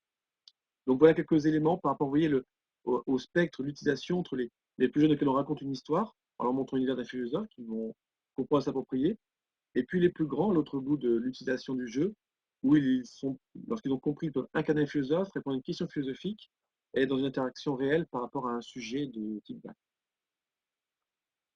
D'accord, donc effectivement, il y a quelque chose qui apparaît très clairement comme une qualité majeure de cet outil de travail et d'apprentissage, c'est qu'on a tous connu les fiches philo, alors soit les recueils de passages, voilà, de passages d'auteurs école par école, de façon chronologique, soit de façon plus synthétique, les fiches auteurs un petit peu superficiel qu'on apprend par cœur et qu'on oublie après. Là, c'est vrai qu'on a quand même ce côté qui permet d'avoir une base comment dire, de mémorisation organisée et sans jeu de mots cartésienne, puisqu'on a effectivement toutes les grandes figures de la philosophie qui sont représentées. Mais d'une part, elles sont corrélées entre elles avec cette possibilité de croiser les auteurs, de croiser les époques et de jouer même avec donc cette dimension active qui participe bien plus efficacement de l'appropriation du savoir et même de sa construction, donc quelque chose de très dynamique qui ne renie pas complètement en fait les fondamentaux de l'enseignement de la philosophie qui consiste à connaître effectivement les grandes questions que se sont posées les grands penseurs tout au long de l'histoire et ce que nous pouvons en faire pour nous aujourd'hui en tant qu'être pensant et en tant que citoyen, mais en même temps dans quelque chose de très dynamique, de très flexible et surtout pédagogiquement multiscalaire, comme vous l'avez montré avec avec brio sur ce dernier exemple. Donc je pense que c'est effectivement, et pas seulement dans la préparation de tel ou tel examen ou dans une animation pédagogique, mais dans des cadres aussi qui peuvent être familiaux, par exemple. On parlait ce matin pour Socrate d'un support qui permet aux élèves de montrer plus facilement aux parents et de leur expliquer ce qu'on a fait en philo ce matin, mais ça peut être aussi l'occasion, ce jeu à trois, de le faire en famille, parce qu'il y a une certaine accessibilité due à la grande richesse des niveaux qui permet une appréhension plus ou moins simple ou complexe, de s'adapter à un public finalement très vaste et d'avoir, encore une fois, je dis, cette dimension à la fois éminemment pédagogique et très agréablement ludique. Donc, Merci beaucoup, Écoute, Karine. je reprends le micro pour remercier, parce que je vois que le temps passe et qu'on va être obligé d'arrêter là cette session. Donc en tout cas, on vous remercie vivement Stéphane pour cette intervention. Et puis on comprend mieux un petit peu comment on va pouvoir utiliser aussi le philo défi en classe. Merci également à Flavien pour toutes ces questions et ces interventions. Et donc, je vous propose de nous arrêter ici, si vous en êtes d'accord. Peut-être que Stéphane Marciro veut nous dire le mot de la fin. Oh, bah non, il n'y a pas de mot de la fin. C'est un grand merci à vous, Caroline et Flavien, pour votre soutien et votre réflexion autour de ces outils. Donc, merci beaucoup. Et puis, là, on continue avec d'autres philosophes pour d'autres rendez-vous. Très bien, merci beaucoup. Et puis, alors à bientôt. À bientôt. voilà, donc bonjour à tous. Nous sommes donc aujourd'hui avec Stéphane Marciro, docteur en philosophie et professeur de philosophie, qui va nous présenter pour cette troisième séance Philo Défi, le jeu pour apprendre la philosophie autrement. Nous avons vu tout à l'heure les premières séances sur Socrate et sur Descartes. Et maintenant, Stéphane, tu vas nous parler donc du sympathique docteur Freud. Je vous remercie tous, je te remercie et je te laisse la parole. Bien, merci beaucoup, Flavien. Donc, comme Flavien l'a dit, donc, je m'appelle Stéphane Marciro. Je suis professeur certifié de philosophie et j'enseigne la philosophie depuis 25 ans.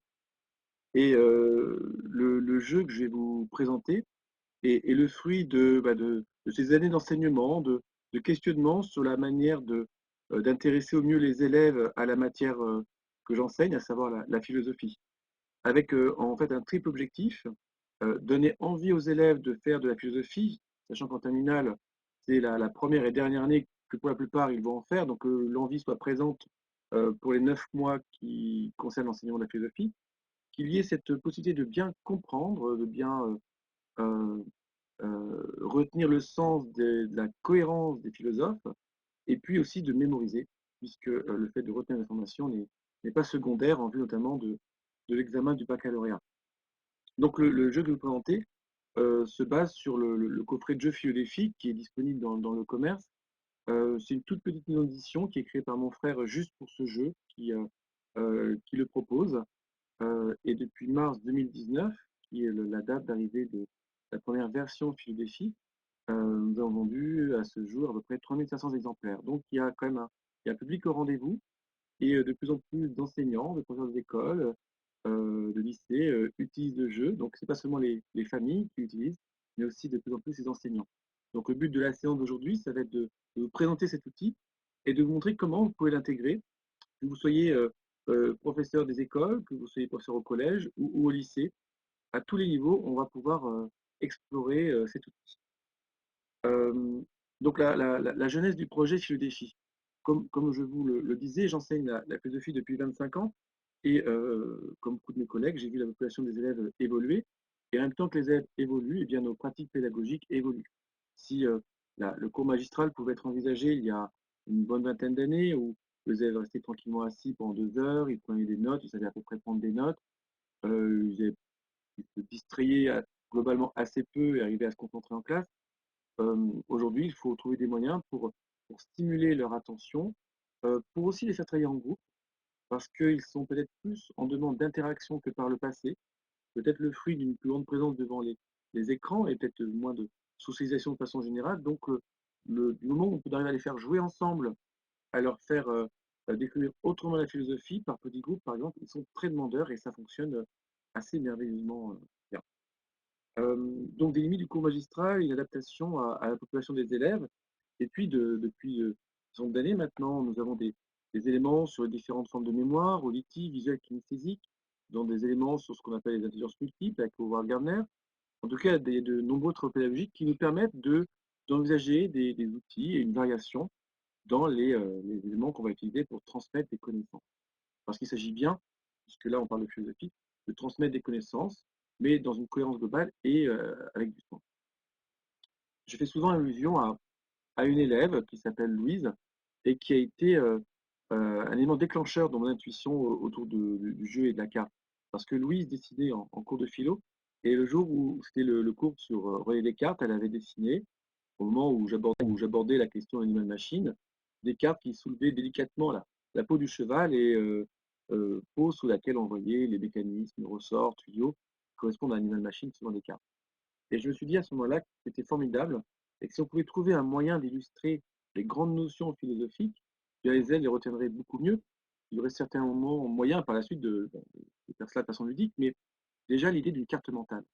Une carte mentale illustrée nous changerait des cartes mentales classiques écrites, et puis ça nous changerait des approches écrites aussi et des prises de notes que l'on fait habituellement. Donc c'était le point de départ. Alors le jeu a été conçu dans un premier temps pour les élèves de lycée. J'ai d'abord réfléchi à mes élèves, je me suis appuyé sur ce que je voyais faire par mes élèves. Et puis, comme je suivais en parallèle la formation SEV, une formation destinée à pratiquer les ateliers de philo pour enfants. Alors, la formation SEV, c'est sous l'égide de Frédéric Lenoir, et SEV signifie savoir-être et vivre ensemble. Et l'intuition de Frédéric Lenoir, c'est que la pratique des ateliers philo avec les enfants dès le plus jeune âge euh, leur permet d'argumenter, de s'écouter. Et c'est certainement un des éléments les plus prometteurs et les plus importants à mettre en œuvre pour favoriser une coexistence pacifique et une meilleure vie démocratique, une meilleure vie politique. Donc, les ateliers philo m'ont permis d'avoir des éléments sur la pédagogie, sur la psychologie des plus jeunes, des enfants au collège et au primaire. Et en même temps que je concevais le jeu philo-défi pour mes lycéens, j'ai intégré des éléments pour les plus jeunes. Et comme j'y fais souvent référence, il y a des éléments, le Pamphliophale de La Fontaine, et des petits dessins qui vont amuser les enfants et qui vont faire en sorte que ce jeu ne soit pas que pour les plus grands, mais que les plus jeunes puissent aussi y trouver leur compte, ne serait-ce que sur la dimension esthétique. Donc, euh, un jeu qui va s'adresser à tous les publics. Alors, comment allons-nous procéder pour cette exploration de l'univers de Freud? Je vous propose de découvrir l'univers de l'auteur. Je vais vous raconter finalement une histoire autour de Freud. On va explorer son univers. Et en vous racontant l'histoire, en posant des questions, en donnant des éléments de réponse, je vais faire appel à votre intelligence, à votre mémoire, pardon, auditive. Vous allez retenir des phrases, des mots, mais je vais aussi m'appuyer sur votre mémoire visuelle, puisque je vais avoir l'image sur l'écran, vous allez avoir l'image sur l'écran, donc votre mémoire visuelle va être aussi sollicitée. Bien sûr, l'intelligence kinesthésique ou la mémoire kinesthésique ne sera pas au rendez-vous avec l'exercice que nous faisons ensemble maintenant, puisque c'est par le biais d'écran. Et vous imaginez que la, la- la performance d'un outil lorsqu'il y a une dimension kinesthésique est encore meilleure, puisque nos élèves ont besoin de mouvement, en tout cas ils sont souvent en mouvement, brasser des cartes, se regarder, cette dimension tactile leur est souvent nécessaire. Donc on a un plus grand impact pédagogique lorsqu'on peut jouer avec des cartes physiques, et qu'il y a cette discussion directement entre les protagonistes. Alors lors d'une présentation avec des élèves, que ce soit un atelier philo avec les plus jeunes, ou que ce soit en cas de terminale, je leur remets la carte que je vais explorer, mais en version noir et blanc. C'est-à-dire qu'ils vont pouvoir s'approprier ainsi l'auteur que l'on va explorer. Alors là, je vous montre la carte personnalisable, donc pour Freud, donc que l'on va explorer ensemble. Quel est l'intérêt de ces cartes recto verso en noir et blanc? Eh bien, les enfants, les jeunes, vont pouvoir les colorier, ils vont pouvoir les compléter, ils vont écrire sur la feuille puisqu'ils la conservent. Et lorsqu'un enseignant se procure le kit pédagogique, eh bien, il peut photocopier autant qu'il veut ces supports-là, évidemment. Donc les enfants vont écrire, vont colorier, ils vont s'approprier le contenu et chacune de leurs cartes personnalisables sera évidemment personnalisée et unique. Et c'est un outil qui est très intéressant parce que lorsqu'ils vont le rapporter chez eux, quel que soit leur âge, ben, ils pourront le montrer à leurs grands frères, grandes sœurs ou plus jeunes frères et plus jeunes sœurs, en tout cas aussi à leurs parents, et leur expliquer ce qu'ils ont appris. Ils auront un support qui se sera approprié. Et là, c'est très important que les jeunes qui vont découvrir des philosophes puissent être en dialogue avec l'auteur qu'ils ont rencontré. Qu'ils ne soient pas dans un rapport de soumission, mais dans un rapport de dialogue. Et voilà ce qu'on a vu aujourd'hui sur Freud, je suis d'accord, je ne suis pas d'accord avec lui, mais la parole de l'auteur, du philosophe, n'est pas toute puissante. Elle est entrée dans un cercle de discussion, dans un atelier philo, par exemple. Donc, vous avez les cartes recto verso. Alors là, c'est le recto de la carte personnalisable. Vous remarquez qu'il y a des symboles dans les coins. Donc, pour Freud, le symbole, c'est un chapeau avec, vous le voyez ici, une petite queue de diable qui dépasse, pour faire référence à l'inconscient, qu'on va explorer tout à l'heure. Vous avez donc à chaque fois le prénom et le nom du philosophe concerné. Et vous avez aussi, bien sûr, les dates, naissance et mort de l'auteur.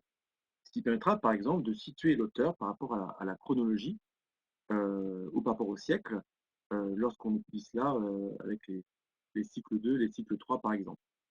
Donc ça, c'est le recto. Et bien sûr, pour la carte personnalisable, vous avez aussi le verso. Lorsque j'explore les philosophes avec les classes, je m'appuie sur des formats A3 en couleur, bien sûr que je vais commenter avec les enfants. Donc si je reprends Freud, donc vous trouvez ici le chapeau avec la petite queue ici de diable qui est rouge, donc on voit la couleur. Et vous repérez aussi le cadre qui va me donner des indications temporelles. Ça me donne des indications temporelles parce que les cartes sont aussi conçues pour la dimension chronologique. Donc Freud s'inscrit dans l'époque moderne, par la suite de la révolution industrielle, d'où les poutrelles métalliques qui font référence, c'est ce qu'il faut expliquer par rapport aux classes, à Tour Eiffel, qui semblerait-il a été initialement peinte en rouge.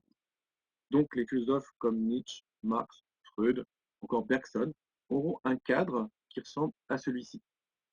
Pour vous montrer rapidement, vous allez voir, si on prend des cartes, vous avez un cadre qui est d'une couleur marron, plutôt classique pour le XVIIe siècle, qui suggère un cadre en bois. Donc un élève ne devrait plus confondre, ne devrait faire tenu ce cadre et ce contexte, ne devrait plus confondre la période à laquelle a vécu Descartes et à laquelle a vécu Freud. Et si je retourne un peu plus loin dans le temps, je vous montre la carte de Socrate. Vous voyez Socrate, vous avez les colonnes antiques, les colonnes de temps pour nous rappeler que c'est l'Antiquité, coquillage pour nous rappeler qu'on est à Athènes et surtout au bord de la Méditerranée. Voilà. Donc le cadre fait aussi partie des notions qu'on va transmettre. Par rapport aux outils, la phase préparatoire, je vais aussi m'appuyer sur ce que j'appelle les cartes notions. Pour chaque auteur, vous avez 7 cartes notions. Par exemple, pour Freud, une célèbre citation, le moi n'est pas maître dans sa propre maison. Donc, une des 7 cartes notions, là vous avez le recto, et là vous avez le verso. Donc, vous voyez, c'est une explication classique. Ça peut même faire des cartes des fiches de révision pour les élèves de terminale. Freud s'oppose clairement à Descartes en postulant que la conscience ne se connaît pas. Le moi ne maîtrise pas ce qui le pousse à agir. En effet, les pulsions Eros et Thanatos constituent le ça, tandis que les intellects culturels, les lois, produisent le surmoi. Le moi joue alors un rôle dérisoire, tiraillé entre les pulsions du ça et les interdits du surmoi. L'inconscient est une notion centrale, selon laquelle la conscience perd ses prérogatives et n'est que le jouet de force qui la dépasse. Donc vous avez une sorte de petit résumé d'explication d'une notion fondamentale chez Freud. Donc la personne, que ce soit un professeur des écoles, un professeur de collège ou de lycée, qui va animer un atelier philo, qui va faire une exploration de l'univers du philosophe, peut s'appuyer sur ces 7 cartes notions qui sont disponibles. En effet, vous pouvez y accéder gratuitement par le biais de l'application Philodéfi. Donc ça, c'est grâce à mon frère Armand, qui est développeur et qui a permis de mettre en place cette application, donc gratuite et sans publicité. Vous allez sur cette application, vous voyez, alors vous pouvez évidemment jouer, vous pouvez choisir jouer, mais vous pouvez aussi aller dans la bibliothèque, et dans la bibliothèque, vous allez avoir, par exemple ici, la carte notion de Freud sur le moi n'est pas maître dans sa propre maison. Vous avez ici le recto. Et là, vous avez le verso avec les images qu'on va trouver dans la carte. Et ici, le développement que je vous ai lu il y a quelques instants. Donc, c'est un accès libre. Donc, n'hésitez pas à y aller, à le conseiller à vos élèves, notamment pour les classes de lycée, que ce soit en première HLP ou en terminale. Les élèves vont être en général très intéressés par les modes jeu aussi, au sens où vous avez les séries de citations qui arrivent au centre, et après, il faut les attribuer à tel ou tel philosophe. On peut avoir 2, 4, 6 ou 8 philosophes, et, le but, c'est de vérifier si on a retenu qui avait dit telle ou telle chose. Voilà. Donc ça, c'est pour l'application défi et qui vous permet donc d'avoir toutes les cartes notions sur lesquelles je vais m'appuyer durant l'exploration. Il y a un autre outil sur lequel je m'appuie lorsque je vais faire l'exploration de la carte, c'est les cartes questions-réponses qui, elles aussi, figurent dans le coffret philodéfi. Donc, les questions, là, je vous donne, vous avez les 6 premières, vous voyez, en visuel. Ça commence toujours de façon très simple par la question où est l'auteur dans la carte, donc ici, où est Freud, qu'en montre-t-il, etc., etc. Donc, je vais poser les questions au fur et à mesure et je vous apporterai au fur et à mesure des réponses que j'ai aussi étoffées. Alors, je les ai étoffées avec les cartes notions euh, et avec les réponses qui sont, par exemple, celle-ci, voilà, la carte réponse au Freud. Donc là, on a des éléments de réponse, bien sûr que l'on peut étoffer. Vous pouvez aussi modifier, bien sûr, les réponses en fonction de la classe. Vous n'allez pas apporter les mêmes réponses à une classe de CE, CM qu'à une classe de seconde ou de première, par exemple. Donc c'est là où l'animateur, l'animatrice a un rôle important, puisqu'il va adapter le contenu en fonction de son public. Donc on a vu que dans les outils préparatoires, il y avait les cartes personnalisables, noir et blanc. On a vu qu'il y avait les formats A3, en tout cas les fiches en couleur, les cartes en couleur. Il y avait les cartes notions, qu'on peut trouver gratuitement sur l'application, et puis les cartes questions-réponses. Donc je vous propose maintenant que l'on commence ensemble l'exploration de l'univers de Freud, du docteur Freud effectivement, puisque Freud était diplômé en médecine. Alors, la première question est la suivante. Où est Freud sur la carte? Donc la question à laquelle, vous voyez, quel que soit le public, les gens peuvent répondre facilement, ce qui a un effet de mise en confiance, de désinhibition. Bon, Freud est au centre de la carte. Très bien. Deuxième question, ou suite de la première question, que montre-t-il? Eh bien, il montre le contenu d'un chapeau. D'accord? Ensuite, demandons-nous, qu'est-ce qui sort du chapeau? Quelle en est la forme? Alors, qu'est-ce qui sort du chapeau? Eh bien, là, vous voyez, on n'est pas en train de faire directement de la philosophie, ben, il sort une sorte de fumée. Quelle en est la forme? Que peut suggérer cette sorte de fumée, cette forme qui sort du chapeau? Et c'est là où on commence à entrer un petit peu dans l'univers de Descartes, de Freud, pardon, parce qu'on peut y voir un champignon atomique qui va peut-être suggérer la violence qui serait liée à l'inconscient, aux pulsions Eros et surtout Thanatos qui va évoquer Freud. On peut aussi y voir un cerveau, puisque la vie psychique semble se concentrer particulièrement aussi dans le cerveau, que ce soit les désirs, les envies, donc une dimension psychique liée au cerveau. Et donc on a vu le champignon atomique, on a vu le cerveau, et on peut aussi y voir une forme un peu floue qui évoque le rêve, un univers un peu brumeux, un peu euh, une sorte de halo étrange qui pourrait être celui du rêve. Donc, trois évocations possibles à travers, vous voyez, cette première forme, mais évocations qui vont déjà nous mettre sur la piste de l'univers de Freud. Euh, quelle, euh, quelle notion est ici illustrée? Eh bien, quelque chose qui va être de l'ordre de l'inconscient, puisqu'il y a un univers mystérieux qui sort du chapeau. Le chapeau, habituellement, est porté sur la tête. Là, il est renversé. Donc, quelque chose de caché, d'inconscient, est en train d'émerger. Quelque chose d'inconscient est mis en évidence. Que voit-on dans le nuage? C'est la troisième question de la carte question-réponse. Que voit-on dans le nuage?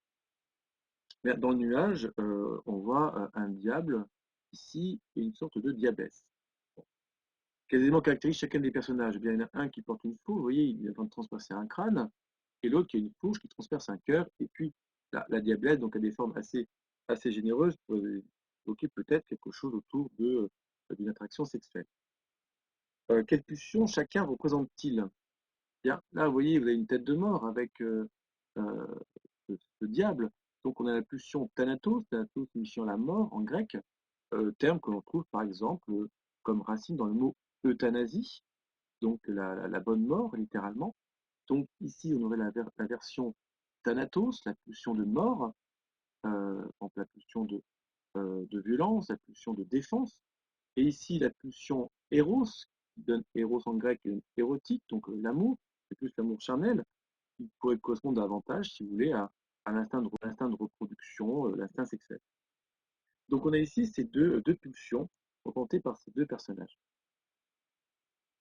Quatrième question, 5 des 6 personnages présents ont un point commun, lequel?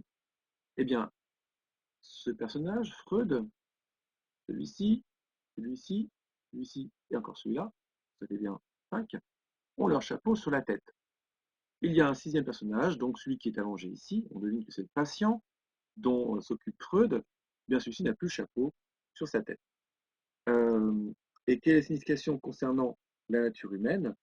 Eh bien, cela veut dire que tous ont un inconscient, ils ont tous quelque chose littéralement qui est derrière la tête, qui est caché derrière la tête.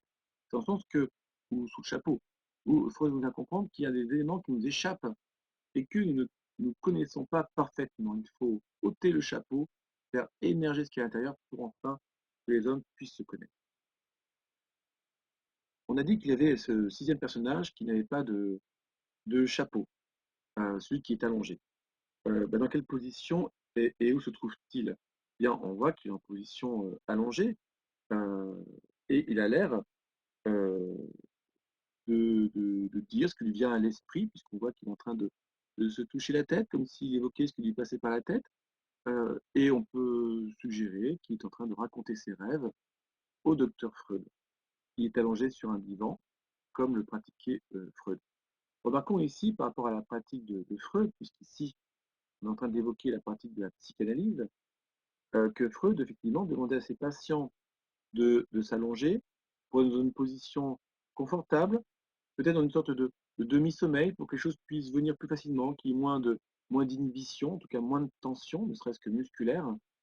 Freud n'était pas en face de ses patients, il leur était assis derrière eux, comme vous voyez sur la carte. Donc là, il est debout, mais il était assis donc derrière. Ce qui fait que le patient ne pouvait pas voir les mimiques ou ne pouvait pas voir ce que pouvait éprouver Freud à l'écoute de leurs rêves ou du récit de leur existence. Parce que nous savons bien, par exemple, si vous qui écoutez, qui enseignez, que la façon dont on regarde un élève lorsqu'il a une réponse peut influencer sa réponse. Il va essayer de lire sur notre visage s'il est sur la bonne piste ou la mauvaise, et si on a un air un petit peu mécontent, il va essayer de changer son fusil d'épaule ou de modifier sa réponse. Donc, il ne s'agit surtout pas d'influencer le patient, estime Freud. Il faut qu'il puisse exprimer librement ce qui lui passe par l'esprit. Il faut qu'il raconte librement ses rêves. Il faut qu'il fasse librement des associations entre la vie réelle et le rêve. Il faut qu'il cherche à comprendre ce qu'il aurait peut-être oublié. Donc, c'est la règle de non-émission. Pourquoi aurait-il oublié ceci ou cela? Et il ne faut pas le perturber dans ce récit. Donc, le psychanalyste, docteur Freud, se situe derrière le patient afin que celui-ci ne puisse pas le voir, ne puisse pas être influencé par son regard. Notons qu'a priori, le docteur Freud n'interrompait pas ses patients, semble-t-il, ne leur posait pas de questions directes. Il les laissait raconter ce qui leur passait par la tête et ce qu'ils avaient envie de dire, ce que l'inconscient voulait faire émerger. Alors, à qui le patient parle-t-il? Eh bien, le patient parle à Freud, hein, c'est bien lui qui s'adresse. Comment Freud nomme-t-il cette thérapie qu'il doit mettre en place?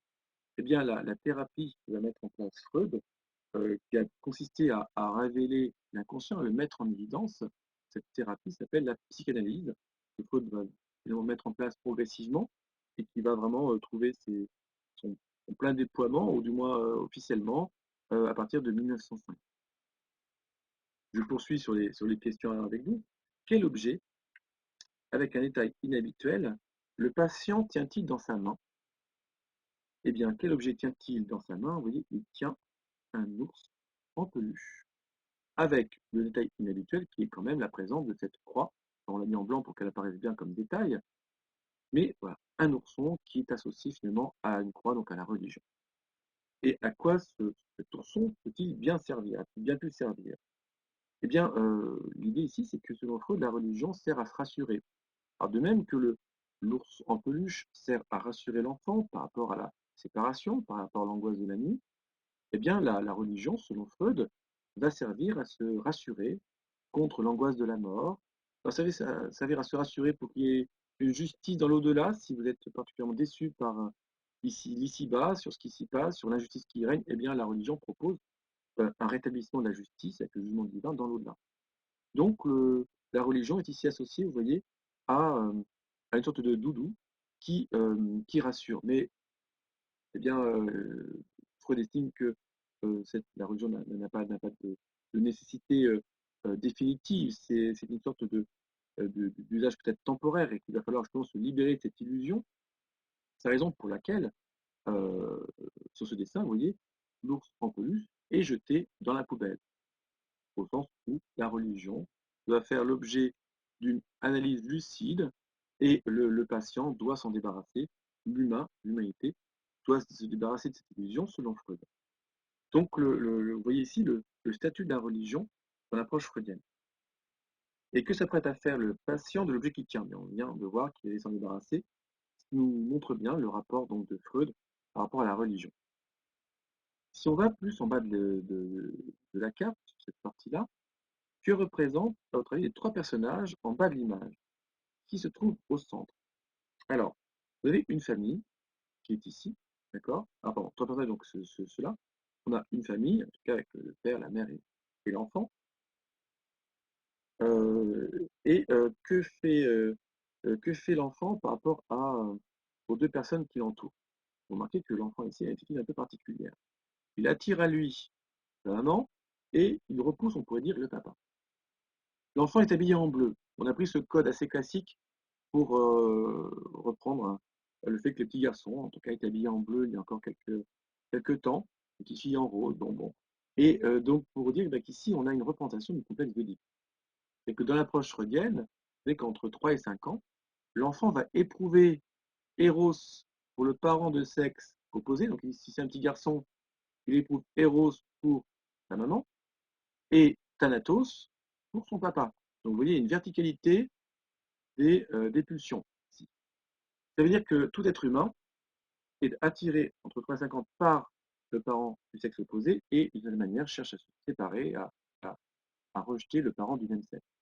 Qui va créer, selon Freud, des névroses, des tensions, et selon la façon dont les parents vont répondre à ces pulsions, eh bien, l'enfant, le futur adulte, va incorporer des névroses. Si par exemple, une petite fille est très en demande de relation avec son grand-père, par exemple, qui fabrique des montres miniatures et que celui-ci la, la rejette, ou en tout cas n'accepte pas qu'elle touche à ces objets, bien peut-être plus tard, cette jeune fille, ce qui deviendra une jeune femme, deviendra kleptomane et qu'elle aura tendance à subtiliser des petits objets ou des objets tout court pour compenser cette névrose qu'elle aura acquise durant l'enfance. Donc ce petit exemple rapide pour bien comprendre que ce qui se passe entre 3 et 5 ans chez l'enfant, soumis à ces deux pulsions et à ce complexe d'Oedipe, eh bien, va déterminer notre situation à l'âge adulte. Et que, selon Freud, personne ne sort indemne de ce complexe d'Oedipe.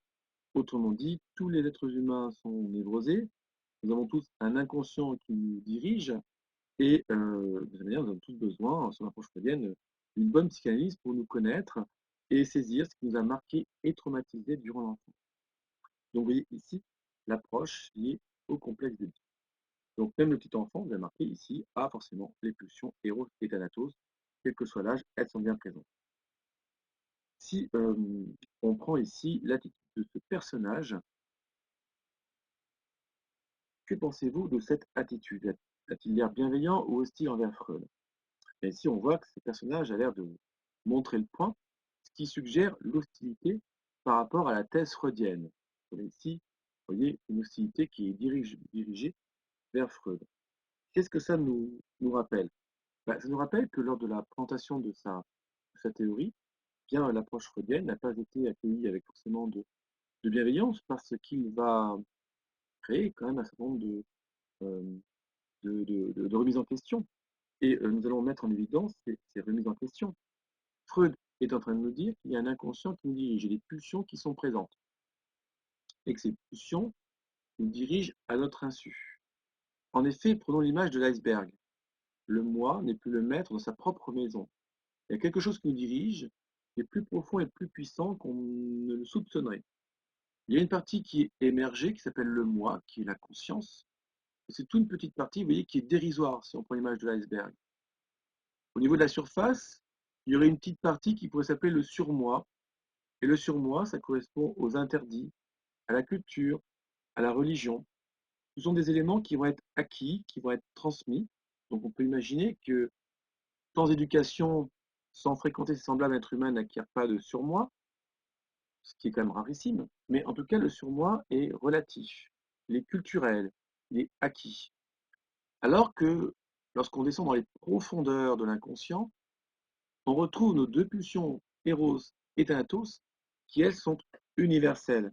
Ils sont de l'ordre de l'instinct de conservation, pensez à la violence, ou de reproduction, pensez à Eros. Donc il y a des choses en nous, très profondes, auxquelles on n'a pas accès, et surtout qui vont être très dangereuses et qui vont nous diriger à notre insu. Les choses donc nous dirigent à notre insu. C'est-à-dire qu'il y a des choses que nous faisons, que nous disons, et que nous ne comprenons pas. Nous ne comprenons pas notre vie psychique. Nous ne savons pas pourquoi nous agissons. Bien sur cette carte que vous regardez depuis tout à l'heure, il y a des détails que vous n'avez pas vus. Pourtant, ils sont sous vos yeux.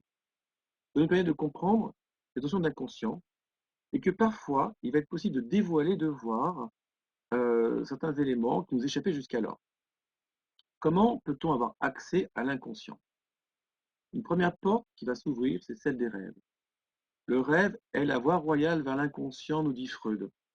Donc, dans ce champignon, dans ce cerveau, dans cette zone de rêve, il y a une porte qui est ouverte.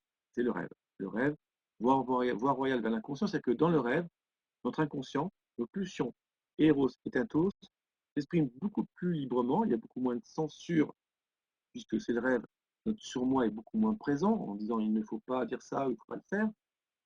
Donc le rêve est une première piste pour savoir ce qui nous a traversé, nous traverse profondément et peut-être ce qui nous a marqué durant la période du complexe d'Oedipe. Il y a aussi d'autres voies qui permettent de saisir des éléments de l'inconscience. Ce sont les lapsus et les actes manqués. Les lapsus. Lapsus, c'est lorsqu'un mot est prononcé à la place d'un autre. Mais pour Freud, les lapsus ne sont pas anodins. Ils disent quelque chose que nous désirons profondément. Par exemple, si un jeune garçon et une fille parlent ensemble et que le jeune garçon dit à la fille tu es trop belle au lieu de dire tu es trop bête, parce qu'il voulait se taquiner, donc il allait dire tu es trop bête, et finalement c'est tu es trop belle qui passe, c'est bien dans une approche freudienne, son inconscient vient de parler, et on peut dire que sa pulsion héros est en train de s'exprimer. Là, ce serait un lapsus. Lapsus peut être oral, mais il peut être aussi écrit. Et puis il y a aussi les actes manqués. Je vais prendre un exemple un peu similaire, mais euh, toujours avec une soirée organisée par des jeunes, eh bien, le jeune homme oublie le parapluie chez la demoiselle chez laquelle avait lieu la soirée. Il a oublié le parapluie, il n'a vraiment pas fait exprès d'ailleurs, mais il doit revenir le lendemain pour récupérer son parapluie et donc avoir un temps privilégié en tête-à-tête avec la personne qui avait reçu les amis la veille. Et on pourrait dire qu'ici, c'est l'inconscient qui a dicté, qui a organisé cet oubli du parapluie pour revenir le lendemain. Donc ce n'est pas conscient, ce n'est pas volontaire, c'est fait à l'insu de la conscience, mais c'est un projet de l'inconscient. Donc vous voyez, la thèse de l'inconscient freudien nous met sur la piste quand même de la perte de la liberté. C'est-à-dire que notre inconscient nous dirige à notre insu et de nombreuses choses se passent en nous sans que nous les apercevions et nous faisons des choses sans être conscients. Alors je reviens à la carte. C'est des choses que vous voyez depuis tout à l'heure et qu'en fait vous n'avez pas vues. Observez la forme du guéridon. Qu'est-ce que vous remarquez? Est-ce que vous avez remarqué qu'il avait une forme particulière? Alors 95% des personnes qui voient cette carte ne voient pas tout de suite ce qui est caché dans la forme, à part dans un premier temps ceux qui font des études de graphisme, parce que vous allez voir que ce visage s'imprime de part et d'autre du guéridon. Autrement dit, vous avez le visage de ce personnage qui est imprimé ici de part et d'autre. Donc, une part du réel nous échappe, pensons donc à nos actes inconscients, et il donc falloir les décrypter, d'où la psychanalyse. Si je reprends cette forme du guéridon, vous avez deux formes de visages hostiles qui se font face. Pour rappeler que dans la thèse de Freud, eh bien, l'homme n'est pas un être débonnaire, assoiffé d'amour, comme il le cite, mais un être auquel il faut porter un grand nombre de pulsions destructrices, d'exploitation de l'autre. Et donc l'homme est plutôt un loup pour l'homme qu'un être bienveillant envers autrui. C'est en ce sens, vous voyez, que la thèse de Freud nous permet de comprendre que fondamentalement, les pulsions Eros et Thanatos sont plutôt des pulsions destructrices, d'exploitation de l'autre, et que tout l'effort de la civilisation et de la religion va être justement de mettre du vernis, de colmater, de mettre un surmoi pour mettre des règles. Par exemple, tu ne tueras pas ton prochain, alors que la pulsion Thanatos nous pousse à écarter l'autre de notre chemin, voire le blesser ou le tuer. Ne convoite pas la femme de ton prochain. Alors que les pulsions Eros, si on prend l'approche freudienne, pousseraient chacun des humains à, euh, à se servir librement parmi les autres et à ne pas tenir compte de règles sociales. Donc, nous avons ici un problème majeur concernant l'humanité, concernant sa violence innée et concernant sa disparition de la liberté. Ce qui permet de comprendre en quoi une grande hostilité a frappé Freud lors de la sortie de la psychanalyse, lors de l'apparition de la psychanalyse, puisqu'il dessine un visage de l'humanité qui est quand même assez grave et qui contient une vraie remise en question. Et Freud d'ailleurs caractérise sa démarche comme une troisième blessure infligée à l'humanité. En effet, selon lui, l'humanité a connu trois grandes remises en question, trois basculements qui l'ont fait passer d'une sorte de naïveté égocentrique à une nouvelle phase, mais à une sorte de blessure narcissique. La première blessure, selon Freud, c'était celle qui était liée au passage du géocentrisme à l'héliocentrisme. C'est-à-dire que les hommes ont dû prendre conscience qu'ils n'étaient pas au centre de l'univers. Et oui, dans leur naïf égoïsme, les hommes pensaient être au centre de l'univers, être le point central. Eh bien, ils ont dû prendre conscience, notamment avec Galilée, Newton, etc., que la Terre, vous voyez sur cette représentation ici, la Terre est ici, elle n'est pas au centre, le centre c'est le Soleil, la Terre n'est qu'à la périphérie. Et si on s'intéresse à l'univers en lui-même, eh bien nous ne sommes qu'une galaxie parmi tant d'autres, nous sommes qu'un grain de sable sur une plage dont on ne connaît pas le centre, en tout cas ça ne semble pas être nous qui serions le centre de l'univers. Donc première blessure infligée à l'égoïsme naïf de l'humanité. Deuxième blessure, c'est celle infligée par Darwin, selon Freud. Effectivement, Darwin montre que l'homme descend du singe, il y a une parenté directe avec le règne animal. Donc, Darwin nous montre bien que l'homme n'est pas à l'image de Dieu, il ne descend pas, il n'est pas le fruit d'une création divine. Donc, cette deuxième blessure narcissique vis-à-vis de l'homme, c'est que l'homme doit comprendre qu'il n'est pas à l'image de Dieu, il n'a pas un statut spécial par rapport au règne animal, il n'est qu'un animal évolué.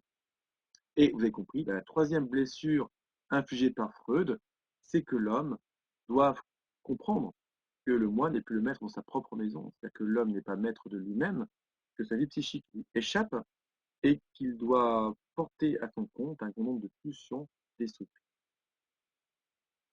Si je poursuis l'exploration de Freud avec les dernières questions qui nous restent, on a vu donc l'arbre avec la théorie de l'évolution avec Darwin, donc je viens de voir avec vous, et le système solaire qui nous permet de prendre conscience ici de cette blessure sur laquelle l'homme n'est plus au centre de l'univers. Nous venons faire une exploration de l'univers de Freud. Je vais revoir avec vous les grandes notions que nous venons de mettre en évidence. Donc c'est 7 notions, les 7 grandes cartes notionnelles qui sont donc sur l'application. Nous avons vu la fameuse citation, le rêve est la voie royale vers l'inconscient, avec cette porte ouverte liée au rêve pour comprendre nos comportements, nos rêves nous donnent des clés pour les saisir. Nous avons aussi compris une fameuse citation de Freud où il nous parle de la triple blessure de l'humanité liée à Darwin, Copernic, Galilée et à Freud lui-même.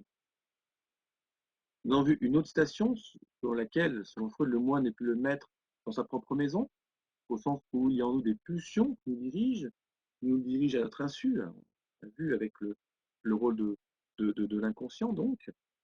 Nous avons évoqué d'ailleurs à ce propos les actes manqués et les lapsus, avec l'exemple du parapluie oublié, l'exemple du mot qui se place à la place d'un autre, c'est qui montre qu'il y a en nous des indices qui pourraient nous permettre de saisir l'existence de l'inconscient. Mais ce sont des pièces de puzzle, mais quelques pièces rares et qui ne donnent pas le paysage complet. Pour avoir le paysage complet, il faut s'appuyer sur la psychanalyse.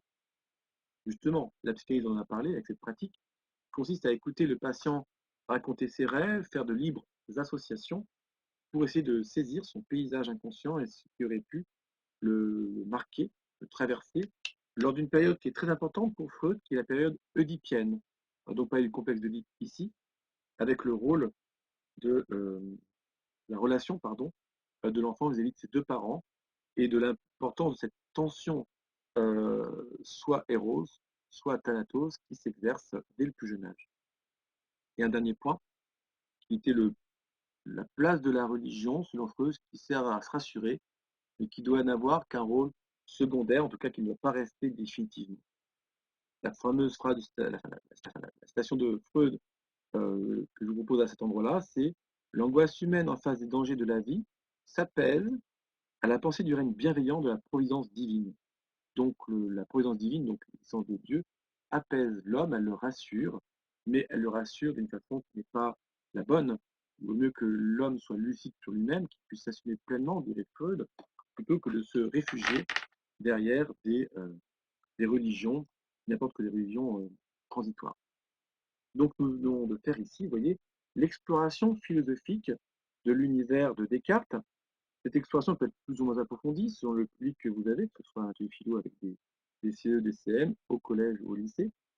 Mais une fois que l'exploration a lieu, vous pouvez développer l'atelier philo. Alors en même temps, c'est vrai que l'atelier philo peut avoir lieu au cours de l'exploration. Vous pouvez à un moment donné demander, oui, est-ce que y a des choses que nous faisons sans le savoir, et là, il peut y avoir un développement. Est-ce que la religion ne sert qu'à se rassurer? Le développement peut avoir lieu au cours de l'exploration. On peut aussi faire le choix de faire un temps d'exploration, qui peut durer une demi-heure si on prend vraiment le temps avec les enfants ou les jeunes, par exemple, et puis après, participer à un atelier philo. Donc pour l'atelier philo, j'ai développé des cartes. Vous voyez, pour Freud, vous avez l'atelier philo avec Freud, avec trois grands axes que je propose pour la discussion.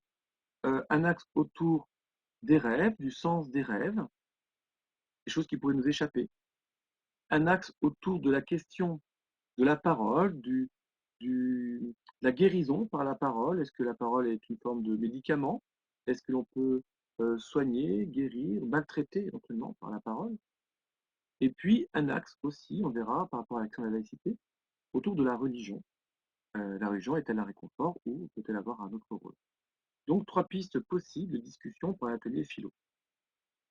Pour chacune de ces pistes, vous avez des questions, des axes de discussion. Ce que je vous propose d'explorer maintenant ou d'évoquer, c'est la question justement de la religion. Effectivement, nous sommes dans la nécessité d'aborder la question de la laïcité, qui est une question importante, qu'il faut vraiment aborder à bras-le-corps avec le public que nous avons dans nos classes. Et l'intérêt ici avec Freud, vous voyez, c'est de voir une approche un peu spécifique de la religion et d'en discuter avec le public que l'on va avoir. Donc d'après Freud, vous voyez, la religion sert à réconforter les hommes et les femmes. Voilà ce que pense Freud. Avec le public que l'on a, on va pouvoir entamer une discussion. À ton avis, ou à votre avis, ça dépend si c'est un parent qui fait avec son enfant ou si c'est un professeur avec son groupe, mais à ton avis, ou à votre avis, qu'est-ce qui préoccupe et qui inquiète les hommes et les femmes? Donc là, on va être sur une question générale qui est amenée à s'interroger sur les angoisses existentielles, sur les préoccupations, et qui vont permettre, vous voyez, par la suite de s'interroger sur les moyens de répondre à ces inquiétudes et ces préoccupations. D'ailleurs, justement, une question pourrait être quelle réponse sur la vie les religions apportent-elles? Par cette occasion, dans ce cas, de montrer que les religions peuvent apporter des réponses variées sur différentes questions, que ce soit le mariage, que ce soit le rapport à la nature, que ce soit le juste et l'injuste, etc., ou la vie politique. Bon, quelles réponses les religions apportent-elles? Si elles en apportent. Mais c'est là où, avec le groupe, vous allez pouvoir amener une discussion. Et une autre discussion qui peut s'en suivre, c'est en dehors des religions, sur quoi s'appuient les gens pour faire face aux difficultés de l'existence. Cela suggère effectivement qu'on discute avec le public sur l'existence, qu'il peut y avoir des difficultés. Alors, les difficultés majeures que nous rencontrons tous, c'est quand même la question de la mort, la disparition des êtres qui nous sont chers, la question du sens de la vie. Mais n'y a-t-il que les religions qui proposent des réponses? Et donc là, vous voyez, on ouvre le champ du questionnement pour montrer, enfin, ça va dépendre bien sûr de la matière que vous allez avoir avec votre public, mais montrer qu'il n'y a peut-être pas que les religions qui apportent des réponses, et de se dire ben voilà, qu'il existe des réponses dans différents domaines, dans de différentes origines, et qu'il n'y a pas une exclusivité liée aux religions sur ce point-là. Donc voilà quelques éléments qui nous permettent de réfléchir sur la carte de Freud pour une dimension plutôt laïque et à propos de la religion. Je vais faire une pause ici, puis voir peut-être s'il y a des questions que vous voulez qu'on aborde, ou voir comment les cartes peuvent être mises en écho les unes avec les autres. Mais en tout cas, je vous remercie pour votre attention pour cette première partie de l'exposé.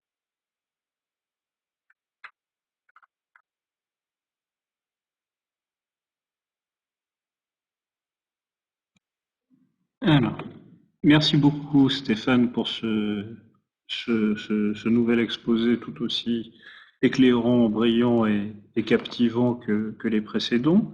Pourrais-tu, s'il te plaît, remettre à l'écran la carte principale? Oui, bien sûr. Ça, voilà, Voilà. celle-ci. Alors, ce qui est intéressant parmi les choses que j'ai notées, puis après je vais te poser peut-être une ou des questions. Alors, d'une part, au niveau du lapsus qui reproduit le visage de l'homme hostile sur la table, la symétrie liée à la rotondité de la table, finalement, lui donne un reflet inverse de l'autre côté, qui de fait, ne fait pas que de l'homme une créature mauvaise, mais plutôt une sorte de Janus qu'on retrouve dans cette belle structuration verticale que tu as établie, en rapport finalement avec Eros et Thanatos, donc qui montre que l'homme n'est pas simplement bon comme on le pense, mais il n'est pas non plus que mauvais, et donc il y a toute une complexité qui a pu déranger, comme tu l'as très bien noté chez Freud, puisqu'il a soulevé des tabous lui-même ayant été à l'origine de ces expressions de totem et de tabous, et créé pour terminer de le citer, une forme de malaise dans la civilisation en le pointant du doigt. Il se lève pour les besoins de la cause, c'est-à-dire pour qu'on le voit, mais tu parlais du fauteuil depuis lequel, en retrait, l'analyste ne laisse pas percevoir ses réactions et éventuellement reste dans un semi-silence, tout au plus encourage peut-être à développer tel ou tel point. Ce fauteuil est très visible, il est vert, d'ailleurs chromatiquement il s'oppose au rouge, donc c'est important de voir que tu as quand même très bien mis en scène cette scène de psychanalyse. Et puis dernière remarque, c'est Freud, c'est quand même la révolution freudienne, c'est la révolution de toutes ces ambivalences. Et tu as parlé d'ailleurs d'une certaine forme de violence. Et je trouve que dans cette image, et c'est ce qui fait toute la force de l'image peut-être, il y a une grande violence dans cette explosion atomique, cette espèce d'Hiroshima qui sort d'un chapeau, dans cette colère du personnage hostile finalement à la découverte de choses qu'il n'a peut-être pas envie de se dire lui-même. Il n'y a pas que le complexe d'Oedipe, il y a le fait qu'il est peut-être effectivement secrètement amoureux ou désireux de sa voisine sans vouloir se l'avouer parce que c'est un bon paroissien. Le complexe d'Oedipe est montré également de façon assez tragique, et puis même le patient, on se demande un petit peu s'il ne souffre pas dans son regard. Donc il y a ce côté effectivement violent qui est lié au travail sur soi de révélation psychanalytique, qui n'est pas un acte superficiel, mais véritablement quelque chose qui implique une forme de violence sur soi et de souffrance. Mais en même temps, on voit par cette fenêtre éclairée, cette lucarne, cette lumière qui vient, cette autre ambivalence qui est que de ce travail, d'ailleurs travail étymologiquement, hein, signifie torture, signifie peine très lourde et dure. On a quand même la lumière au bout du tunnel, si j'ose dire, c'est-à-dire au milieu de cette brume, cette fenêtre éclairée. Donc je trouve que cette composition est peut-être une des plus parlantes et des plus contrastées, des plus kantiennes, si j'ose dire, que tu aies produite. Avec sur le rôle de la religion, ben, effectivement, tout ce qui est lié à l'avenir d'une illusion, on sent qu'il y a Marx et Nietzsche qui sont passés par là, mais que Freud va beaucoup plus loin. Alors, j'avais une petite question par rapport au surmoi que tu as évoqué peut-être un peu rapidement, alors que c'est quelque chose qui mériterait peut-être de petits développements. Donc on est d'accord, c'est l'éducation, c'est les préjugés, c'est le flic et le curé qui sont normalement en nous. En tout cas à l'époque on avait un curé en nous, mais bon c'est tous les interdits, etc. Tu l'as placé en fait sur la ligne de flottaison, si j'ose dire, enfin, sur la surface qui sépare le moi du ça. Curieusement, pourquoi ne l'aurais-tu pas mis plutôt dans ces nuages gris qui surplombent le ça? C'est une question purement personnelle. Tu le vois vraiment comme une zone intermédiaire, toi? Alors, oui, alors, souvent c'est l'image que je prends par exemple avec les airs au propos du Titanic, qui s'est fracassé ça s'est déchiré le long d'un iceberg, parce qu'il y a la partie visible qui est qui émerge, donc le moi, et sous l'eau, on peut voir encore un petit peu l'iceberg. Donc, c'est-à-dire que nous pouvons, si je prends l'image de ce qui est un peu sous l'eau, immergé, on peut prendre conscience en y réfléchissant du surmoi et du moi. Si par exemple tu vois pas mais spontanément, on n'a pas forcément envie ces contenus, mais si on y prête attention, on peut les retrouver. C'est la raison pour laquelle il faut sous l'eau et immergé. Mais ce qui est plus profond, le héros Thanatos, c'est beaucoup plus compliqué d'y accéder sur une approche freudienne. Donc, autrement dit, le guetteur sur le Titanic aurait pu voir un peu les éléments de l'iceberg à 2 ou 3 mètres de profondeur, peut-être, mais plus bas, il ne pouvait rien voir. De même que notre moi, s'il y prête attention, peut saisir le surmoi qui n'est pas très loin encore de la conscience, mais qui est quand même déjà un peu enfoui, alors que le ça, lui, est beaucoup plus profondément sous l'eau. Mais c'est vrai que je vais retenir ce que tu viens de dire, Flavien, parce que le fait de le mettre dans les nuages, c'est pas mal non plus, parce qu'il y a cette dimension euh, un peu éthérée, un peu floue. Enfin, il est là sans qu'on y prête attention. Moi, j'ai plus insisté voilà, sur la partie aérienne, la partie émergée et la partie immergée. Mais c'est des choix qui sont tout à fait qu'on pourrait discuter. Et l'intérêt, justement, avec un groupe, et pour l'animateur ou l'animatrice, c'est dire, ben voilà, vous avez une image, et tout aurait pu être autrement.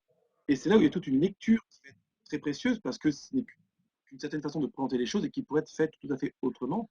Ce qui me permet d'avancer une autre idée, c'est que ce qui existe aussi, c'est qu'il y a des enseignants qui, sur le modèle des cartes que j'ai élaborées, en élaborent d'autres. Et je trouve que c'est une excellente idée de dire aux élèves, par exemple, ben voilà, vous êtes en classe en terminale, il faut qu'ils sachent un peu dessiner, qu'ils aient quelques notions de culture générale. Ben, vous voyez, on a étudié tel auteur, par exemple, mettons un auteur pour Hannah Arendt. Comment, quand mettriez-vous en scène la pensée d'Hannah Arendt? Quels symboles, quelles images vous prendriez? Et c'est là où ça va être extrêmement intéressant. Aucune image, tu as raison, Flavien, est définitive.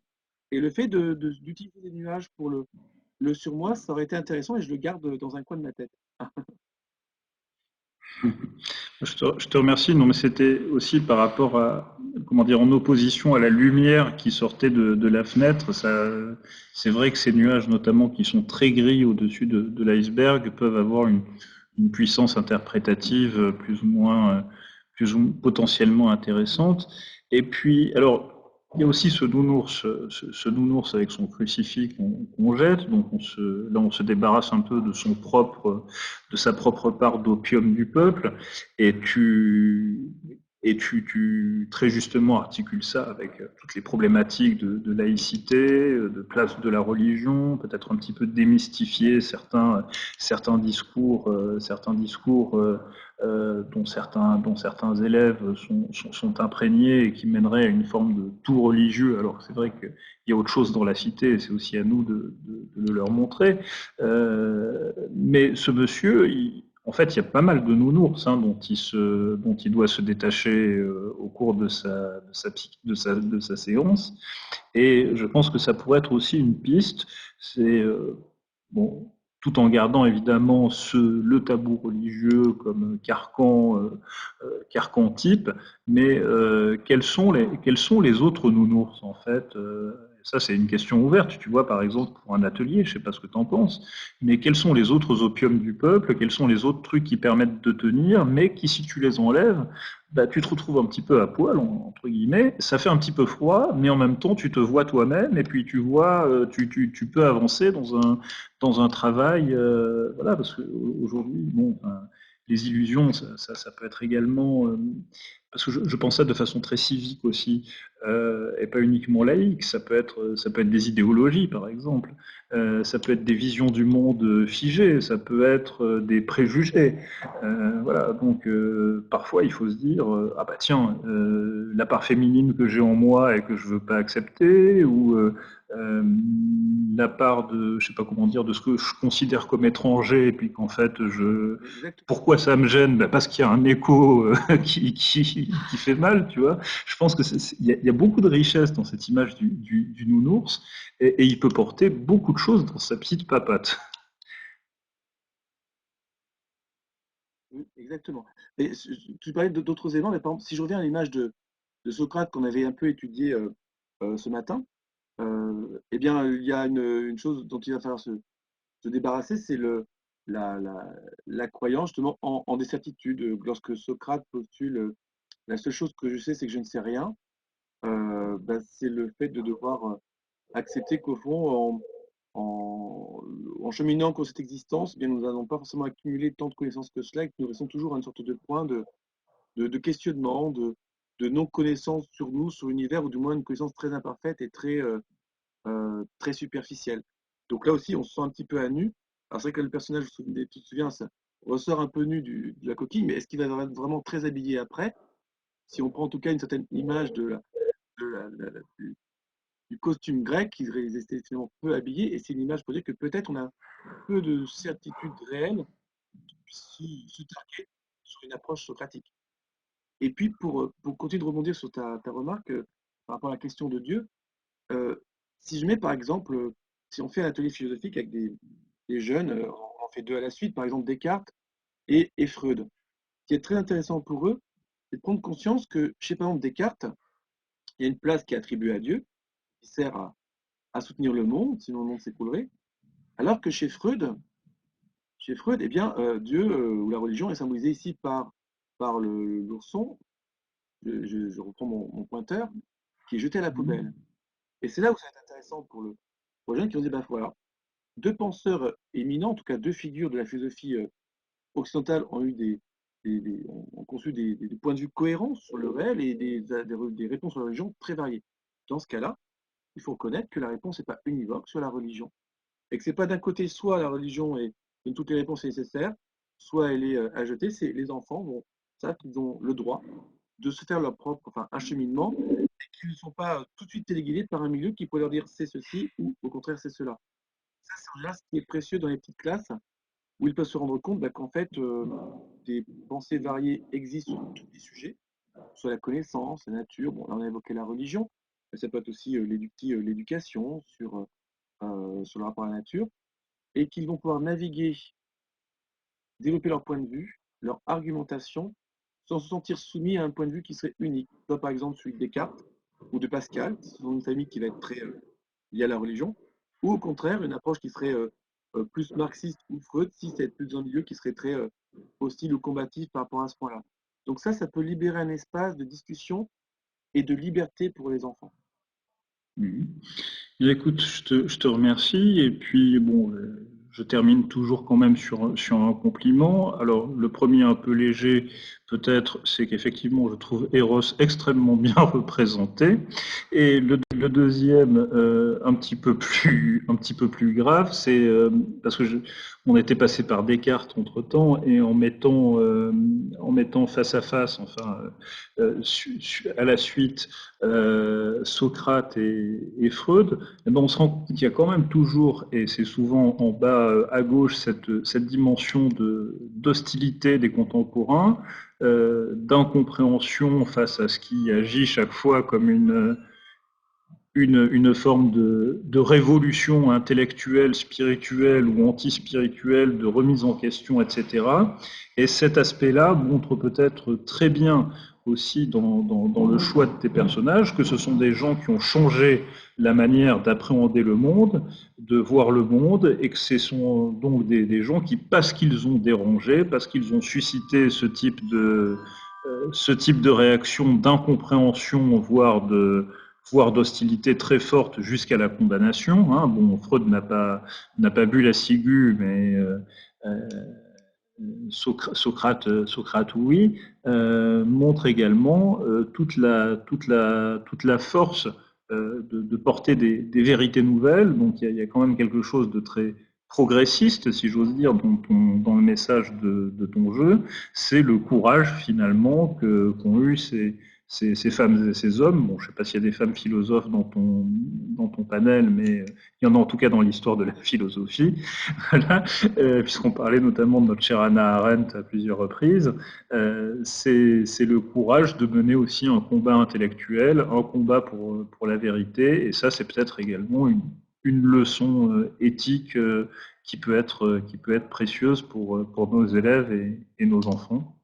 Donc je te remercie infiniment de cette triple présentation tout à fait captivante, et j'invite en tout cas nos collègues et nos amis à prendre connaissance de cet outil pédagogique, et notamment, je le rappelle, il existe une version accessible gratuitement par l'application portant le même nom que le jeu, donc Philo Défi, que l'on peut installer, comme tu l'as dit, mais je pense qu'il est important que les gens s'en souviennent et le notent sur un téléphone, un smartphone, etc.